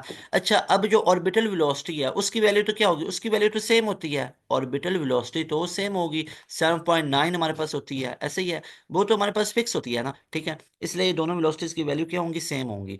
अगर तो स्पेस में बात ना की जाए तो आप लोग फिर अज्यूम कर सकते हो जिसका मास कम है उसका रेडियस हमारे पास छोटा, जिसका मास ज्यादा उसका रेडियस हमारे पास बड़ा बनेगा। A solar panel delivers 100 watts for 1 minute, how much energy does it deliver during that period. तो एनर्जी बेसिकली वर्क पूछा जा रहा है, power is equal to work upon time है, तो work is equal to power into power हमारे पास 100 है, 1 मिनट में 60 है, तो 6000 हो जाएगी, 6000 जूल, जिसको मैं क्या लिख सकता है, 6 किलो जूल लिख सकता हूँ। So B option will be right option. ऐसे क्वेश्चन बहुत बार रिपीट होते हैं। उसके बाद नेक्स्ट हमारे पास यूनिट नंबर 5 आ जाता है। डियर स्टूडेंट, यूनिट नंबर 5 की बात करूं तो dimension of angular velocity. Angular velocity हमारे पास क्या होती है, एंगुलर वेलोसिटी हमारे पास होती है रेडियन पर सेकंड, साइकिल पर सेकंड, तो ये पर सेकंड मतलब t-1 होती है। उसके बाद डियर स्टूडेंट्स नेक्स्ट मूव करें तो हमारे पास two bodies A and B have velocity ratio, ये काइनेटिक एनर्जी की रेशियो क्या होगी। भाई अगर उनकी वेलोसिटी की रेशियो 1:2 आ रही है तो काइनेटिक एनर्जी में क्या होता है, काइनेटिक एनर्जी तो हमारे पास होती है हाफ एम वी स्केयर। तो काइनेटिक एनर्जी पहले वाले की तो 1 ही रहेगी, दूसरे वाले की 2 है ना वेलोसिटी, तो काइनेटिक एनर्जी उसका 2 का स्क्वायर 4 हो जाएगी। So B option will be right option. उसके बाद नेक्स्ट है हमारे पास कि ring this sphere same age and radius moment of inertia will be maximum. अब मोमेंट ऑफ इनर्शिया आपको पता है स्फीयर का सबसे ज्यादा होता है, और स्फीयर का मोमेंट ऑफ इनर्शिया हमारे पास सबसे ज्यादा। नेक्स्ट क्वेश्चन है analogous of force in rotational motion. तो आपको पता है टॉर्क क्या होता है, आर क्रॉस एफ होता है, तो analogous of force in rotational motion that will B torque, alpha option will be right option. उसके बाद ये स्टूडेंट्स एंगुलर वेलोसिटी ये हमारे पास आ रहा है, if the torque remains constant then dash should remain constant. अगर टॉर्क हमारे पास कांस्टेंट रह रहा है तो कौन सी चीज हमारे पास कांस्टेंट रहनी चाहिए। सोचने वाली बात है कि अगर हमारे पास टॉर्क कांस्टेंट है, अगर टॉर्क हमारे पास कांस्टेंट है, तो फिर हमारे पास टॉर्क हमारे पास आर क्रॉस एफ, टॉर्क हमारे पास कांस्टेंट है, तो एंगुलर मोमेंटम भी हमारे पास क्या रहेगा, कांस्टेंट रहेगा, ठीक है। उसके बाद हमारे पास है कि रिंग स्फीयर एज मैसेज इतने हैं, radius movement of inertia will be maximum. तो ये आपको मैंने अभी भी बताया था कि वो हमारे पास स्फीयर का जो मूवमेंट ऑफ इनर्शिया वो ज़्यादा होगा। उसके बाद if linear momentum and of body 50% kinetic energy will be increase. Linear momentum in मैयर 50% है, तो काइनेटिक एनर्जी में कितना होता है, तो ये आप लोगों ने परसेंटेज इंक्रीज डिक्रीज वाला आप लोगों को मैंने वन शॉट के अंदर बहुत डिटेल में बताया हुआ है। तो वो हमारे पास कितना निकलेगा, दैट विल बी 125%। उसके बाद है हमारे पास speed of earth around the sun is, ये ऑलमोस्ट 29,600 के करीब है, जिसको आप 3000 भी लिख सकते हो, 3000 भी लिखा जा सकता है। लेकिन ये हमारे पास एग्जैक्ट 29,600 गिवन है, तो इसी को चूज किया जाएगा। ठीक है, बस नेक्स्ट क्वेश्चन है कि the minimum time period for satellite revolving around the earth is approximately. तो वो हमारे पास टाइम कितना होता है, दैट इज 84 मिनट। तो अल्फा ऑप्शन हमारे पास राइट ऑप्शन होगा। उसके बाद नेक्स्ट क्वेश्चन है कि if the radius of circle is double then the centripetal force will be. अब सेंट्रीपिटल फोर्स के दो रिलेशंस हैं, F C is equal to M V square upon में आर है, और एक हमारे पास F C is equal to M R omega square है। तो यहाँ पे आप लोगों ने ये रिलेशन यूज करना होता है जब तक वो एंगुलर वेलोसिटी का जिक्र ना करे। तो रेडियस को जब डबल किया जाए सेंट्रीपिटल फोर्स हाफ हो जाएगी, so B option will be right option. उसके बाद डियर स्टूडेंट्स हमारे पास नेक्स्ट क्वेश्चन आ जाता है, क्वेश्चन नंबर 12। उसकी तरफ हम मूव कर लेते हैं। क्वेश्चन नंबर 12 इज अबाउट, यहाँ पे देखिएगा, question number 12 is about V is equal to R omega relation है, रिलेटेड क्वेश्चन आस्क्ड फॉर। अच्छा, अब यहाँ पे वो उसके रिलेटेड क्वेश्चन पूछा गया था V is equal to R omega के रिलेटेड। फिर हमारे पास how many geostationary satellites are required to cover the whole earth, कितने चाहिए होते हैं, 3 चाहिए होते हैं। C option is right option. What will be the apparent weight of a body having mass 10 kg and moving acceleration 9.8। अब देखो apparent wait की वैल्यू हमारे पास कितनी होगी, तो यहाँ पे देखो तो हमारे पास अपेरेंट वेट क्या होता है, एम जी होता है। मैथ इतना हमारे पास गिवन है 10, और जी की वैल्यू 9.8 है, तो ये 98 हो जाएगा ना। तो delta option will be right option. ठीक है, उसके बाद नेक्स्ट क्वेश्चन है हमारे पास, satellite communication system can be cover correctly positioning. 3 जो होंगे वो हमारे पास जियो स्टेशनरी सैटेलाइट होने चाहिए, 3 जियो स्टेशनरी सैटेलाइट्स होने चाहिए। तो यहाँ पे हमारे पास राइट ऑप्शन डी ऑप्शन है, 3 जियो स्टेशनरी सैटेलाइट्स होने चाहिए। ठीक है, किसके लिए, ये पोजीशनिंग के लिए। उसके बाद है orbital speed of A satellite going around the earth increases if the distance is decrease. अगर डिस्टेंस डिक्रीज होगा तो ऑर्बिटल स्पीड ज्यादा होती जाएगी। सोचने वाली बात है, अगर रेडियस छोटा अगर हमारे पास सर्कल छोटा हो स्पीड तेज होती है, रेडियस बड़ा हो तो स्पीड कम हो जाती है ना। तो इसलिए अगर रेडियस कम होगा, अगर हमारे पास डिस्टेंस फ्रॉम द अर्थ ये कम होगा, तो स्पीड हमारे पास क्या होगी, ऑर्बिटल स्पीड ज्यादा होगी। उसके बाद हमारे पास नेक्स्ट है कि if a mass of 100 kg is moving with the rate of 36 kilometre per hour in a circle of radius 10 100 metre, फिर what amount of centripetal force, centripetal force is given by M V square upon में R. Mass कितना है, 100 kg है, we हमारे पास कितना है, 36 kilometre per our. इसको मीटर पर सेकंड में करते हैं, 36 मल्टीप्लाई बाय 1000 तो मीटर में हो गया, डिवाइड बाय 3600। तो ये जीरो जीरो से इसे कैंसिल, ये 36 36 से तो 10 आ गया। तो 10 का स्क्वायर कितना होता है, 100 ही होता है, डिवाइड बाय रेडियस कितना है, दैट इज 100। 100 से कैंसिल हो गए, तो सारे आंसर ही 100 में आ गए ना। B option is right option, newton भी साथ आएगा क्योंकि ये सेंट्रीपिटल फोर्स पूछी हुई थी, सेंट्रीपिटल फोर्स के लिए साथ न्यूटन आना चाहिए था। उसके बाद नेक्स्ट क्वेश्चन है कि orbital speed, orbital velocity of satellite increases if the radius is decrease. By radius orbital velocity होती है जी एम अपॉन में आर, रिलेशन से भी देख सकते हो। और दूसरा आप लोगों ने याद रखना है, अगर रेडियस हमारे पास थोड़ा बनेगा तो स्पीड ज्यादा होगी। फिर 100 kg सैटेलाइट ऑर्बिटिंग इतना है अराउंड द अर्थ, स्पीड इतना है। 200 kg satellite whose the same orbital radius, what will be the required velocity. अब यहाँ पे आप लोगों ने एक चीज को याद रखना है कि हमारे पास जो यहाँ पे जितनी भी वैल्यूज हैं वो हमारे पास क्या आ रही हैं, एक हमारे पास कितना आ रहा है 100 kg वाला, एक 200 kg वाला आ रहा है, सेम ऑर्बिटल रेडियस है, ऑर्बिटल वेलोसिटी की वैल्यू तो सेम होगी, v किलोमीटर पर आवर, जो कि हमारे पास ऑर्बिटल 7.9 होती है। उसके बाद है an old communication satellite orbit at radius r1 replaced by new satellite radius orbiter r2, the new satellite twice mass first. अब पहले वाले का डबल मास आ रहा है, ratio of r2 upon r1 हमारे पास कितना होगा, तो याद रख लो हमारे पास रेडियाई की रेशियो पूछ रहा है, जबकि मैसेज को चेंज किया, इस पे कोई फर्क नहीं पड़ेगा, तो ये हमारे पास 1:1 ही हमारे पास बनेगा। नेक्स्ट हमारे पास डियर स्टूडेंट्स आ जाता है चैप्टर नंबर 6। पहला क्वेश्चन है ball pen function on principle of, ball pen किसके फंक्शन पे करता है, ये हमारे पास सरफेस टेंशन के फंक्शन पे करता है, delta option is right option. उसके बाद नेक्स्ट क्वेश्चन है, if the temperature rise then the coefficient of viscosity of the liquid. Coefficient of viscosity हमारे पास क्या हो जाता है, that is decrease. Coefficient of viscosity eta is inversely related to T. तो जब टेम्परेचर राइज करेगा कोफिशिएंट हमारे पास डिक्रीज हो जाता है। Alpha option is right option. उसके बाद नेक्स्ट है the maximum value of drag force of an object 9.8 newton, what will be the value of mass. Mass की वैल्यू हमारे पास कितनी होगी, तो हमारे पास याद रख लो जब 9.8 है तो ये हमारे पास कितना होता है, F equal to M G है। तो जाहिर बात है हमारे पास वो कह रहा है कि maximum value of drag force on the object of 9.8 Newton. ये हमारे पास 9.8 न्यूटन आ रही है। तो इसका मतलब है कि मास 1 kg होगा और जी की वैल्यू 9.8 है, तो मास की वैल्यू तो 1 kg होनी चाहिए ना। ठीक है।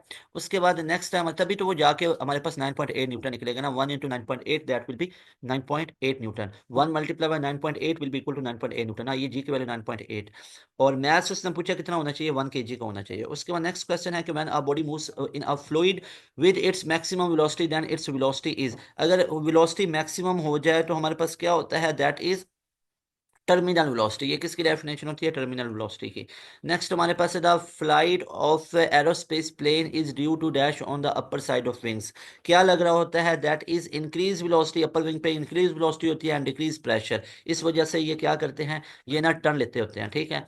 उसके बाद है Bernoulli's equation is according to law of conservation of mess.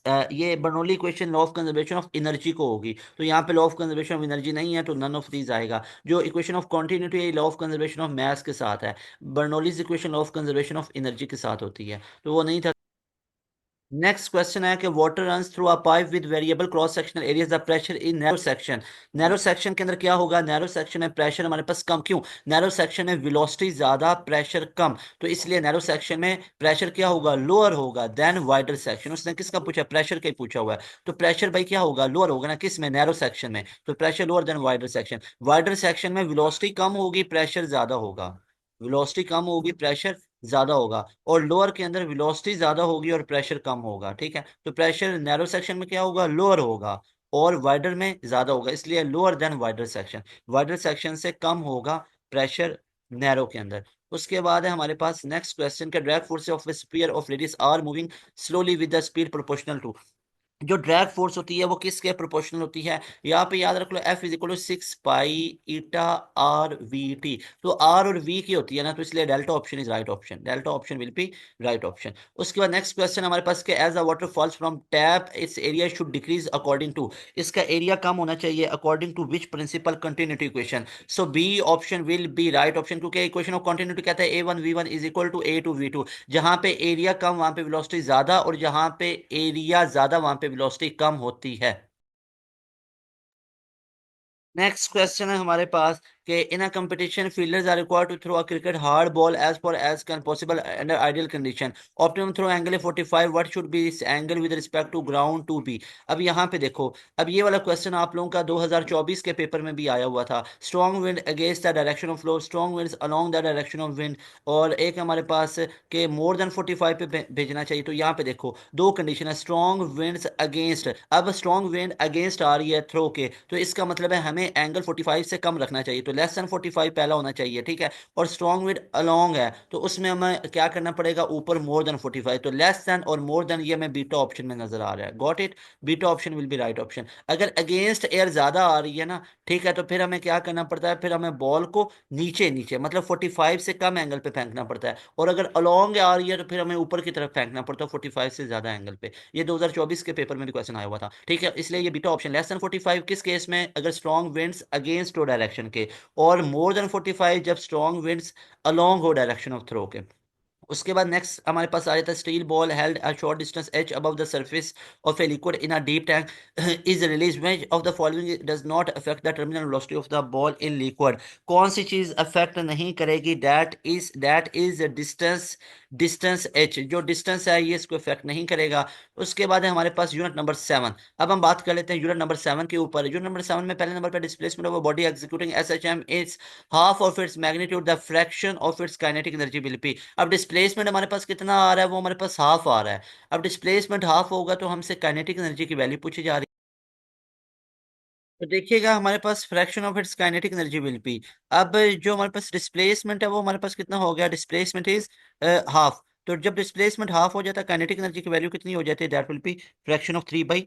Four. उसके बाद है हमारे पास के काइनेटिक एनर्जी हाफ के हमारे पास एम एक्स नॉट के इक्वल होती है ना, ठीक है। उसके बाद हमारे पास है कि shock absorber is an example of shock, जो शॉक अब्जॉर्बर होता है ये किसकी एग्जांपल होती है, डैम्प्ड ऑसिलेशन की। तो हमारे पास ये delta option will be right option. उसके बाद एक क्वेश्चन हमसे पूछा गया जो कि 2009 में आया हुआ है कि the maximum velocity that can be achieve by your body performing S H M is equal to, maximum velocity की वैल्यू हमारे पास कितनी होती है, that is equal to omega X not, delta option is right option.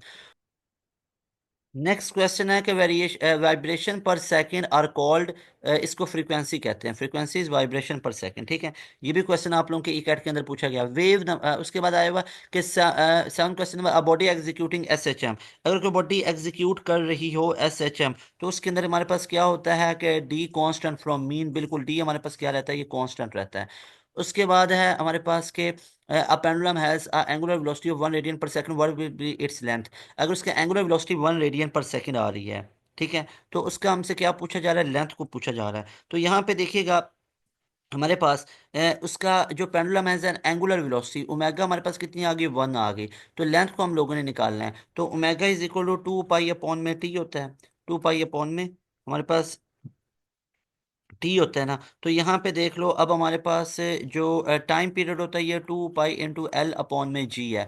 अब angular velocity से आप time period को निकाल सकते हो, बिल्कुल निकाल सकते हो। तो यहाँ से टाइम पीरियड इधर चला गया तो ये आ गया 2 पाई अपॉन में ओमेगा यानी 1, तो ये 2 पाई आ गया। तो टाइम पीरियड की जगह पे 2 पाई पुट कर लिया, आ गया 2 pi as it is into L upon में जी। 2 पाई से कैंसिल हो गया तो यहाँ पे 1 बचा, स्केल ले लो तो ये हमारे पास बना एल अपॉन में जी। तो ये हमारे पास 9.8 बनता है, यानी अप्रोक्सीमेटली 10 ही बनता है, 10 मीटर उसकी लेंथ होगी।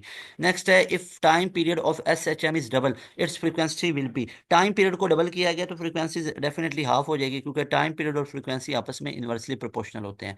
नेक्स्ट क्वेश्चन है हमारे पास कि simple pendulum with length L is known as oscillate time T second करता है if length of pendulum is increase to 21 and its maximum displacement of the time period remain constant, the total energy will be, total energy हमारे पास क्या हो जाएगी, time period की length को increase किया, टोटल एनर्जी हमारे पास क्या हो जाएगी, डिक्रीज हो जाएगी। उसके बाद नेक्स्ट क्वेश्चन है हमारे पास क्वेश्चन नंबर 11 कि व्हेन अ बस इज एट रेस्ट, उसके पेंडुलम जो बॉब है hanging with the ceiling inside the bus is just above the certain mark of the floor when the bus moves straight line with constant speed इतनी on the motorway the pendulum bob, pendulum bob का क्या करेगा, that will stay over the mark because there is no force on the wall due to motion, क्योंकि वो किससे move कर रहा है, कांस्टेंट मोशन से मूव कर रहा है, कोई फोर्स नहीं एक्ट करेगी। उसके बाद है हमारे पास नेक्स्ट क्वेश्चन कि pendulum is oscillating S H which of the following graph correctly shows a variation of acceleration with respect to displacement, acceleration और डिस्प्लेसमेंट का कौन सा ग्राफ हमें शो कर रहा है, तो यहाँ पे ये हमें शो कर रहा है, ये वाला बी वाला ग्राफ हमें करेक्ट शो कर रहा है। उसके बाद हमारे पास नेक्स्ट है यानी एक्सेलरेशन और डिस्प्लेसमेंट का ये ग्राफ होता है। उसके बाद नेक्स्ट हमारे पास है अच्छा ये वाला क्यों बना, क्योंकि इसमें नेगेटिव होते हैं ना, ये क्यों नहीं बनता है, इसमें फोर्स और डिस्प्लेसमेंट पॉजिटिव आ जाते हैं, ये नहीं बन सकता है, ये वैसे नहीं बन सकता। तो ये वर्टिकल लाइन आएगी दोनों नेगेटिव, आपको पता है सेकंड और फोर्थ क्वाड्रेंट में दोनों की नेगेटिव वैल्यू होती है, इसमें एक्स नेगेटिव होता है और वाई पॉजिटिव होता है, ऐसे ही है, और इसमें एक्स पॉजिटिव होता है और वाई नेगेटिव होता है, तो ये वाला हमारे पास बनेगा ये बी ऑप्शन वाला। उसके बाद इसको कह लो ये अल्फा ऑप्शन है, इसको कह लो ये बीटा ऑप्शन है, ये सी ऑप्शन है, ये डी ऑप्शन है, तो beta option is right option. Next question है हमारे पास डी स्टूडेंट जो कि हमसे पूछा गया, देखते हैं नेक्स्ट क्वेश्चन हमारे पास, नेक्स्ट क्वेश्चन हमारे पास अब आ जाता है चैप्टर नंबर 8 के अंदर। अच्छा, अब चैप्टर नंबर 8 के ऊपर आए तो हमारे पास which of the following has longest wavelength, longest wavelength किसकी होगी, रेड की सबसे ज्यादा वेवलेंथ होती है भाई, ब्लू की वेवलेंथ कम होती है, गामा रेस की तो सबसे कम होगी, एक्स रेस की भी बहुत कम होती है वेवलेंथ, 10 to -10 मीटर में होती है इसकी वेवलेंथ, 10 to -10 मीटर में। उसके बाद speed of sound in vacuum, vacuum में तो सुन ही नहीं सकते हैं तो जीरो होगी, स्पीड ऑफ साउंड वैक्यूम में कितनी होगी, जीरो होगी, ये 2006-2007 में आया हुआ था। उसके बाद है कि when a sound goes, when a wave goes after collision, ठीक है, after collision it reflects back then it result in superposition of wave that is called, इसको हम क्या बोलते होते हैं, इसको हम बोलते होते हैं दैट इज कॉल्ड स्टेशनरी, ये स्टेशनरी हमारे पास वेव्स कहलाते हैं।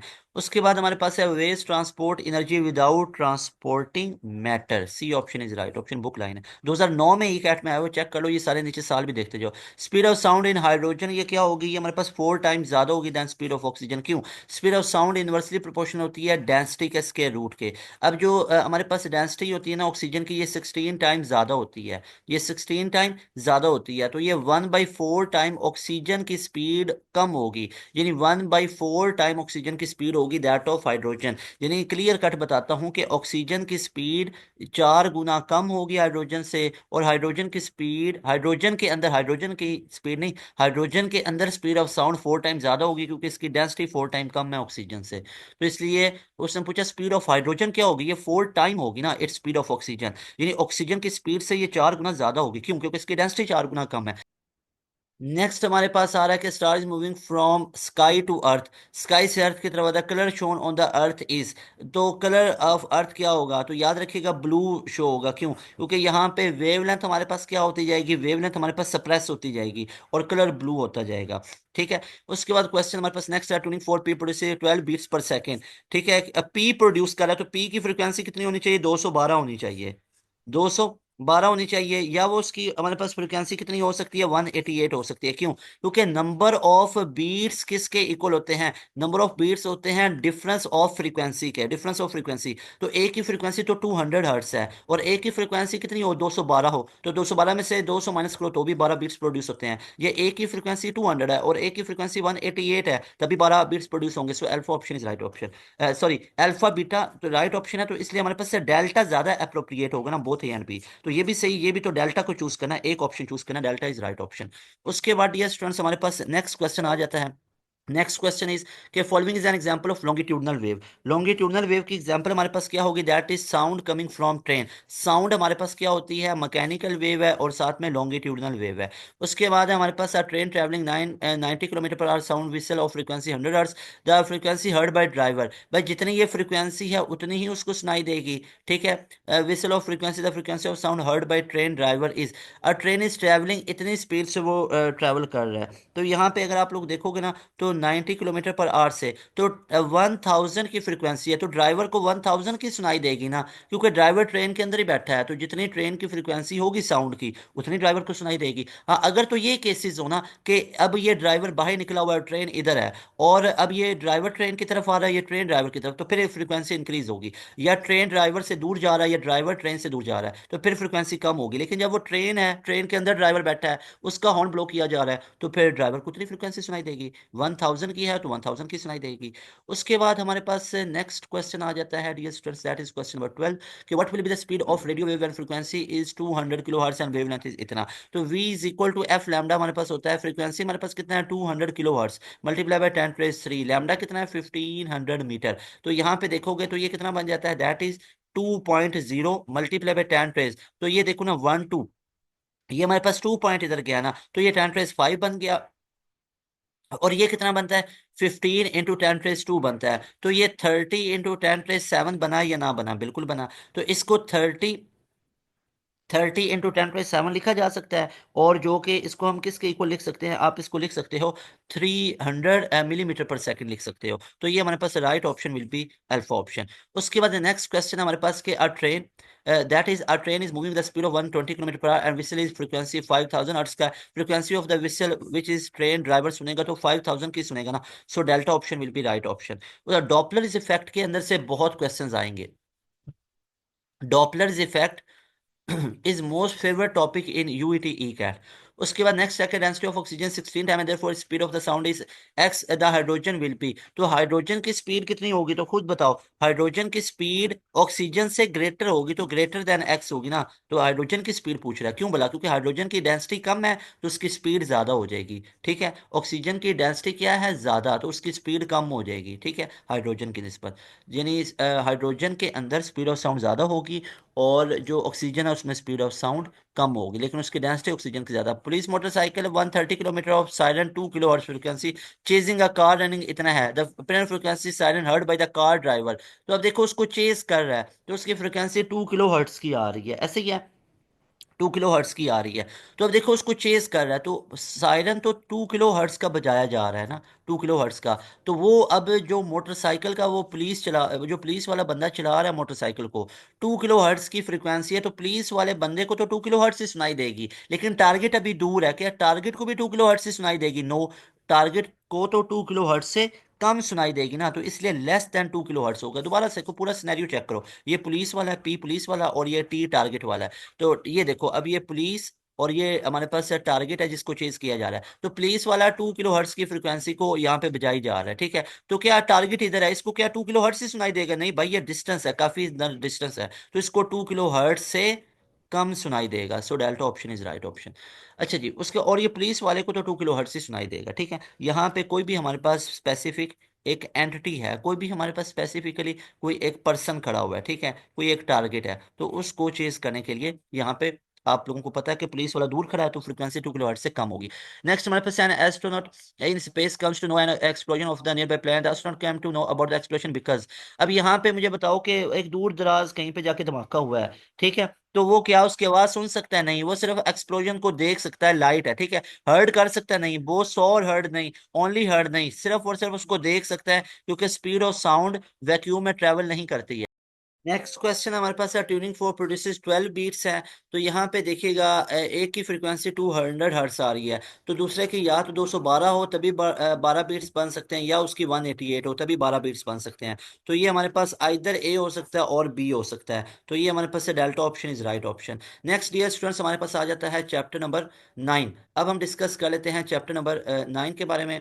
और चैप्टर नंबर 9 में पहला एमसीक्यूज हमारे साथ पूछा गया हमसे कि चैप्टर नंबर 9 के अंदर से कि डायफ्रैक्शन इफेक्ट, डायफ्रैक्शन किसको अफेक्ट करता है? ये diffraction effect is basically more for sharp edges, ठीक है, ये ज्यादा होता है, शार्प एजेस जितने होंगे डायफ्रैक्शन उतना ज्यादा होगा। डायफ्रैक्शन कहते हैं bending of light when it passes through obstacles. फिर wavelength of X-ray falling at an glass angle 30 on a crystal of atomic जो स्पेसिंग है इतना ऑन फर्स्ट ऑर्डर डायफ्रैक्शन। तो इसकी वैल्यू हमारे पास कितनी बनेगी? तो इसकी वैल्यू हमारे पास बनेगी, आप लोग यहाँ पे रिलेशन यूज करेंगे 2d sin of θ equal to N lambda. तो इसके अंदर आप लोग सारी वैल्यूज पुट करेंगे, तो एम फॉर फर्स्ट ऑर्डर के लिए अगर हम पुट करेंगे wave length of X ray falling, तो वेव लेंथ हमसे बेसिकली और crystal with atomic spacing metre for first order, तो हमारे पास वेव लेंथ की वैल्यू हम यहाँ से निकाल सकते हैं, दैट विल बी अप्रोक्सीमेटली 0.2 × 10⁻⁻⁻ के इक्वल बनेगी, ठीक है।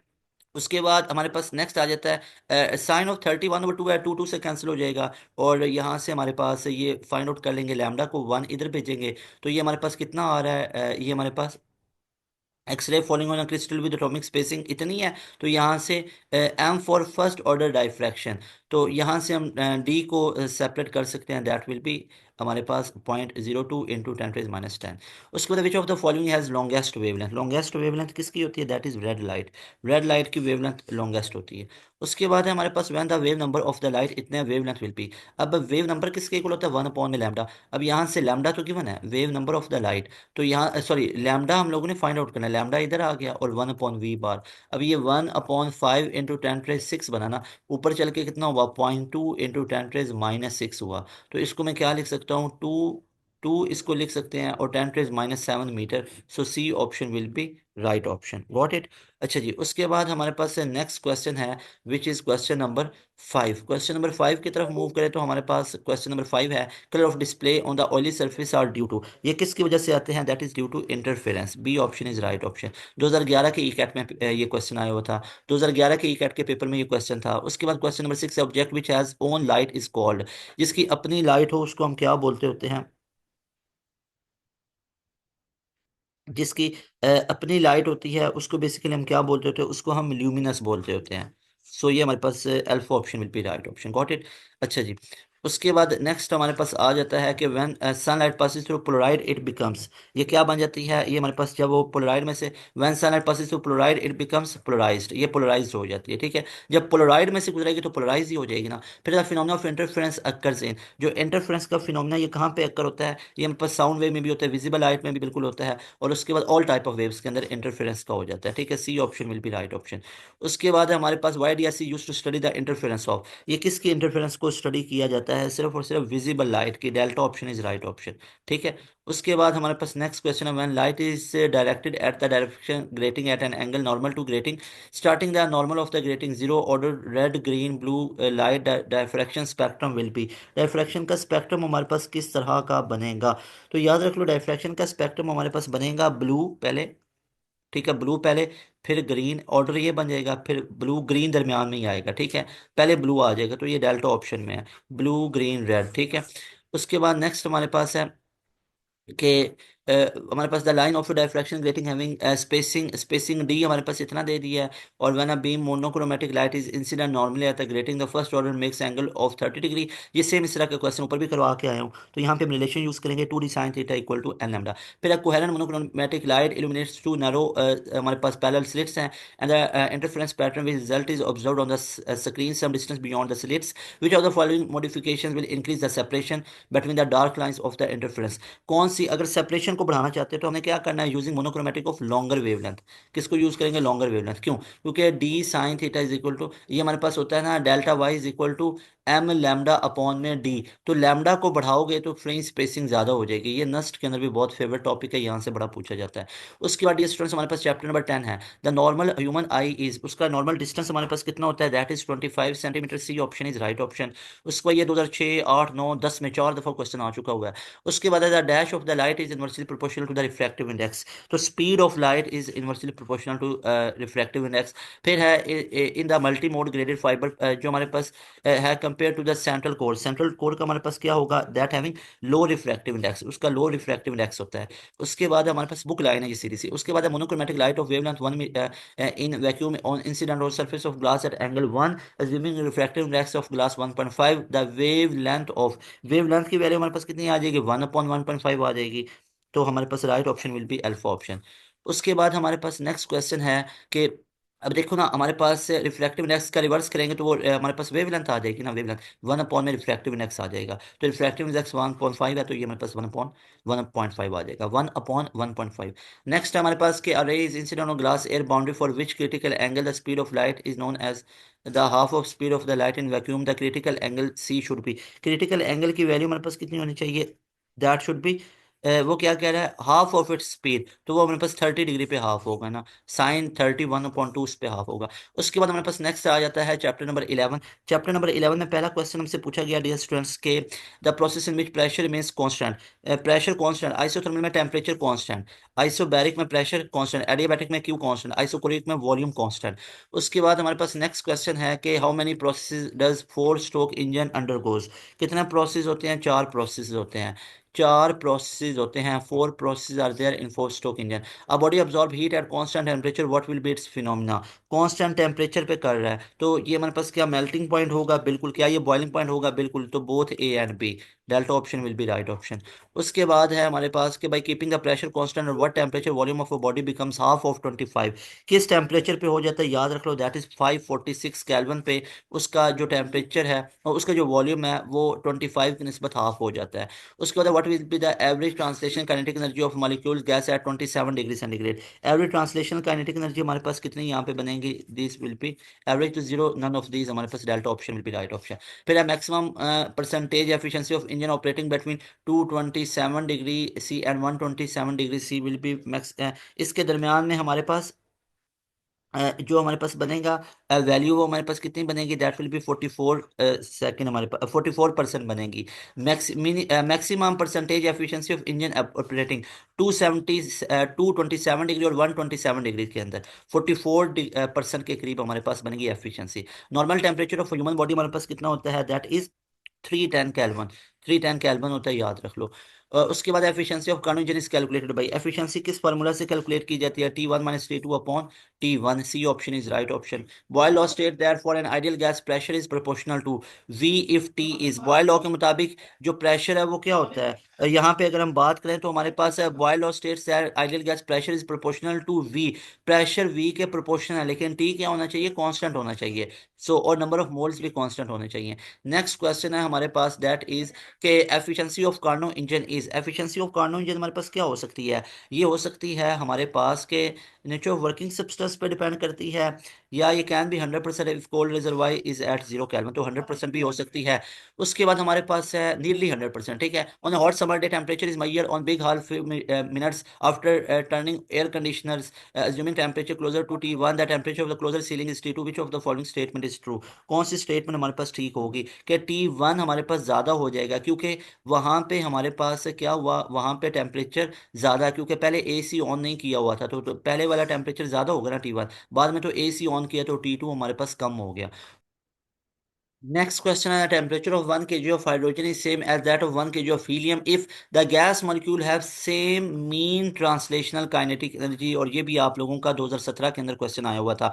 सो dear students, that was all about your 11 physics complete E CAT past paper with video solution, जिसके अंदर मैंने आप लोगों को 11 फिजिक्स के अल्हम्दुलिल्लाह कंप्लीट पास पेपर करवाए ई कैट के। तो 11 फिजिक्स यहाँ पे हमारी कंप्लीट होती है ई कैट के पास पेपर के पॉइंट ऑफ व्यू से। ई कैट के तमाम पास्ट पेपर विद सोल्यूशन आप लोगों को मैंने कंप्लीट करवा दिए 11 फिजिक्स के। इसी तरह एक और वीडियो आएगी जिसमें मैं आपको इंशाल्लाह ताला 12 फिजिक्स के कंप्लीट पास पेपर करवाऊंगा फिजिक्स के, 2020 से पहले जितने भी आए हुए हैं। और अगर आप लोगों ने 2020 के बाद वाले, जो कि बहुत रेलिवेंट है, यानी आपका पूरा ई कैट का पेपर आप समझे उन पास पेपर के अंदर, हमारे उन मॉक टेस्ट के अंदर से, हमारे उन रिवीजन क्लासेस के अंदर से आएगा, तो उसके लिए अभी भी आप लोगों के पास टाइम है, थोड़े से दिन रह गए, आप हमारा प्रीमियम बैच ज्वाइन कर लो। इस बैच की फीस जस्ट 6000 है, जिसमें आप लोगों का ई कैट 1 भी 100% तैयार हो जाएगा, 100% क्लियर हो जाएगा। 250 300 प्लस 350 का स्कोर आपके हाथ में होगा। उसके बाद ई कैट 1 गुजरने के बाद ई कैट 2 की भी मुकम्मल तैयारी करवाएंगे। और उसके बाद आप लोगों को फास्ट यूनिवर्सिटी है, इसके अलावा नस्ट का एंट्री टेस्ट देना है, एनटीएस नेट देना है, जीके का टेस्ट देना है, इन तमाम यूनिवर्सिटी का टेस्ट की भी तैयारी इसमें शामिल होगी। तो लाजमी तौर पे आप हमारे बैच के हिस्सा भी बन सकते हो। और उसके बाद डियर स्टूडेंट्स, आप लोगों के लिए इतनी एफर्ट्स कर रहे हैं, तो लाजमी तौर पे आप लोगों ने बहुत खुद भी मेहनत करनी है, ताकि आप लोगों का रिजल्ट बहुत बेहतरीन आए। अल्लाह पाक से दुआ है कि आप सबका बहुत रिजल्ट बेहतरीन आए। अपने मार्क्स को लाजमी तौर पर आप लोगों ने इस नंबर पर शेयर करना है। इस नंबर को नोट कर लो, 0304066600। इस नंबर पर आप लोगों ने तमाम एमसीक्यूज भी शेयर करने हैं जो आपके पेपर में पूछे गए। और उसके बाद आप लोगों ने इस नंबर के ऊपर अपने रिजल्ट्स को शेयर करना है, ताकि आपकी कैरियर काउंसलिंग बेहतरीन कर सकें, आपको बताएं कि आगे आपके लिए कौन सी फील्ड है और ऑप्शंस आपके लिए कौन कौन से हैं। तो यहाँ पे मैं वीडियो को क्लोज कर रहा हूँ, वीडियो को हम यहाँ पे ख़त्म करते हैं। और इंशाल्लाह आपके लिए 12 फिजिक्स के पास पेपर के ऊपर भी एक वीडियो आएगी। सबसे ज़्यादा यूट्यूब की हिस्ट्री के ऊपर आपके लिए यूईटी के ई कैट के लिए हम कंटेंट लेके आ रहे हैं। हमारा चैनल एक दफ़ा स्क्रॉल करें, आपको मज़ा आएगा। तो आप लोग हमारे चैनल के साथ कनेक्टेड रहिए, इंशाल्लाह ताला आप लोगों की तैयारी मुकम्मल करवा देंगे। तैमूर हसन को दे इजाज़त। अस्सलाम वालेकुम, अल्लाह हाफिज़, पाकिस्तान जिंदाबाद।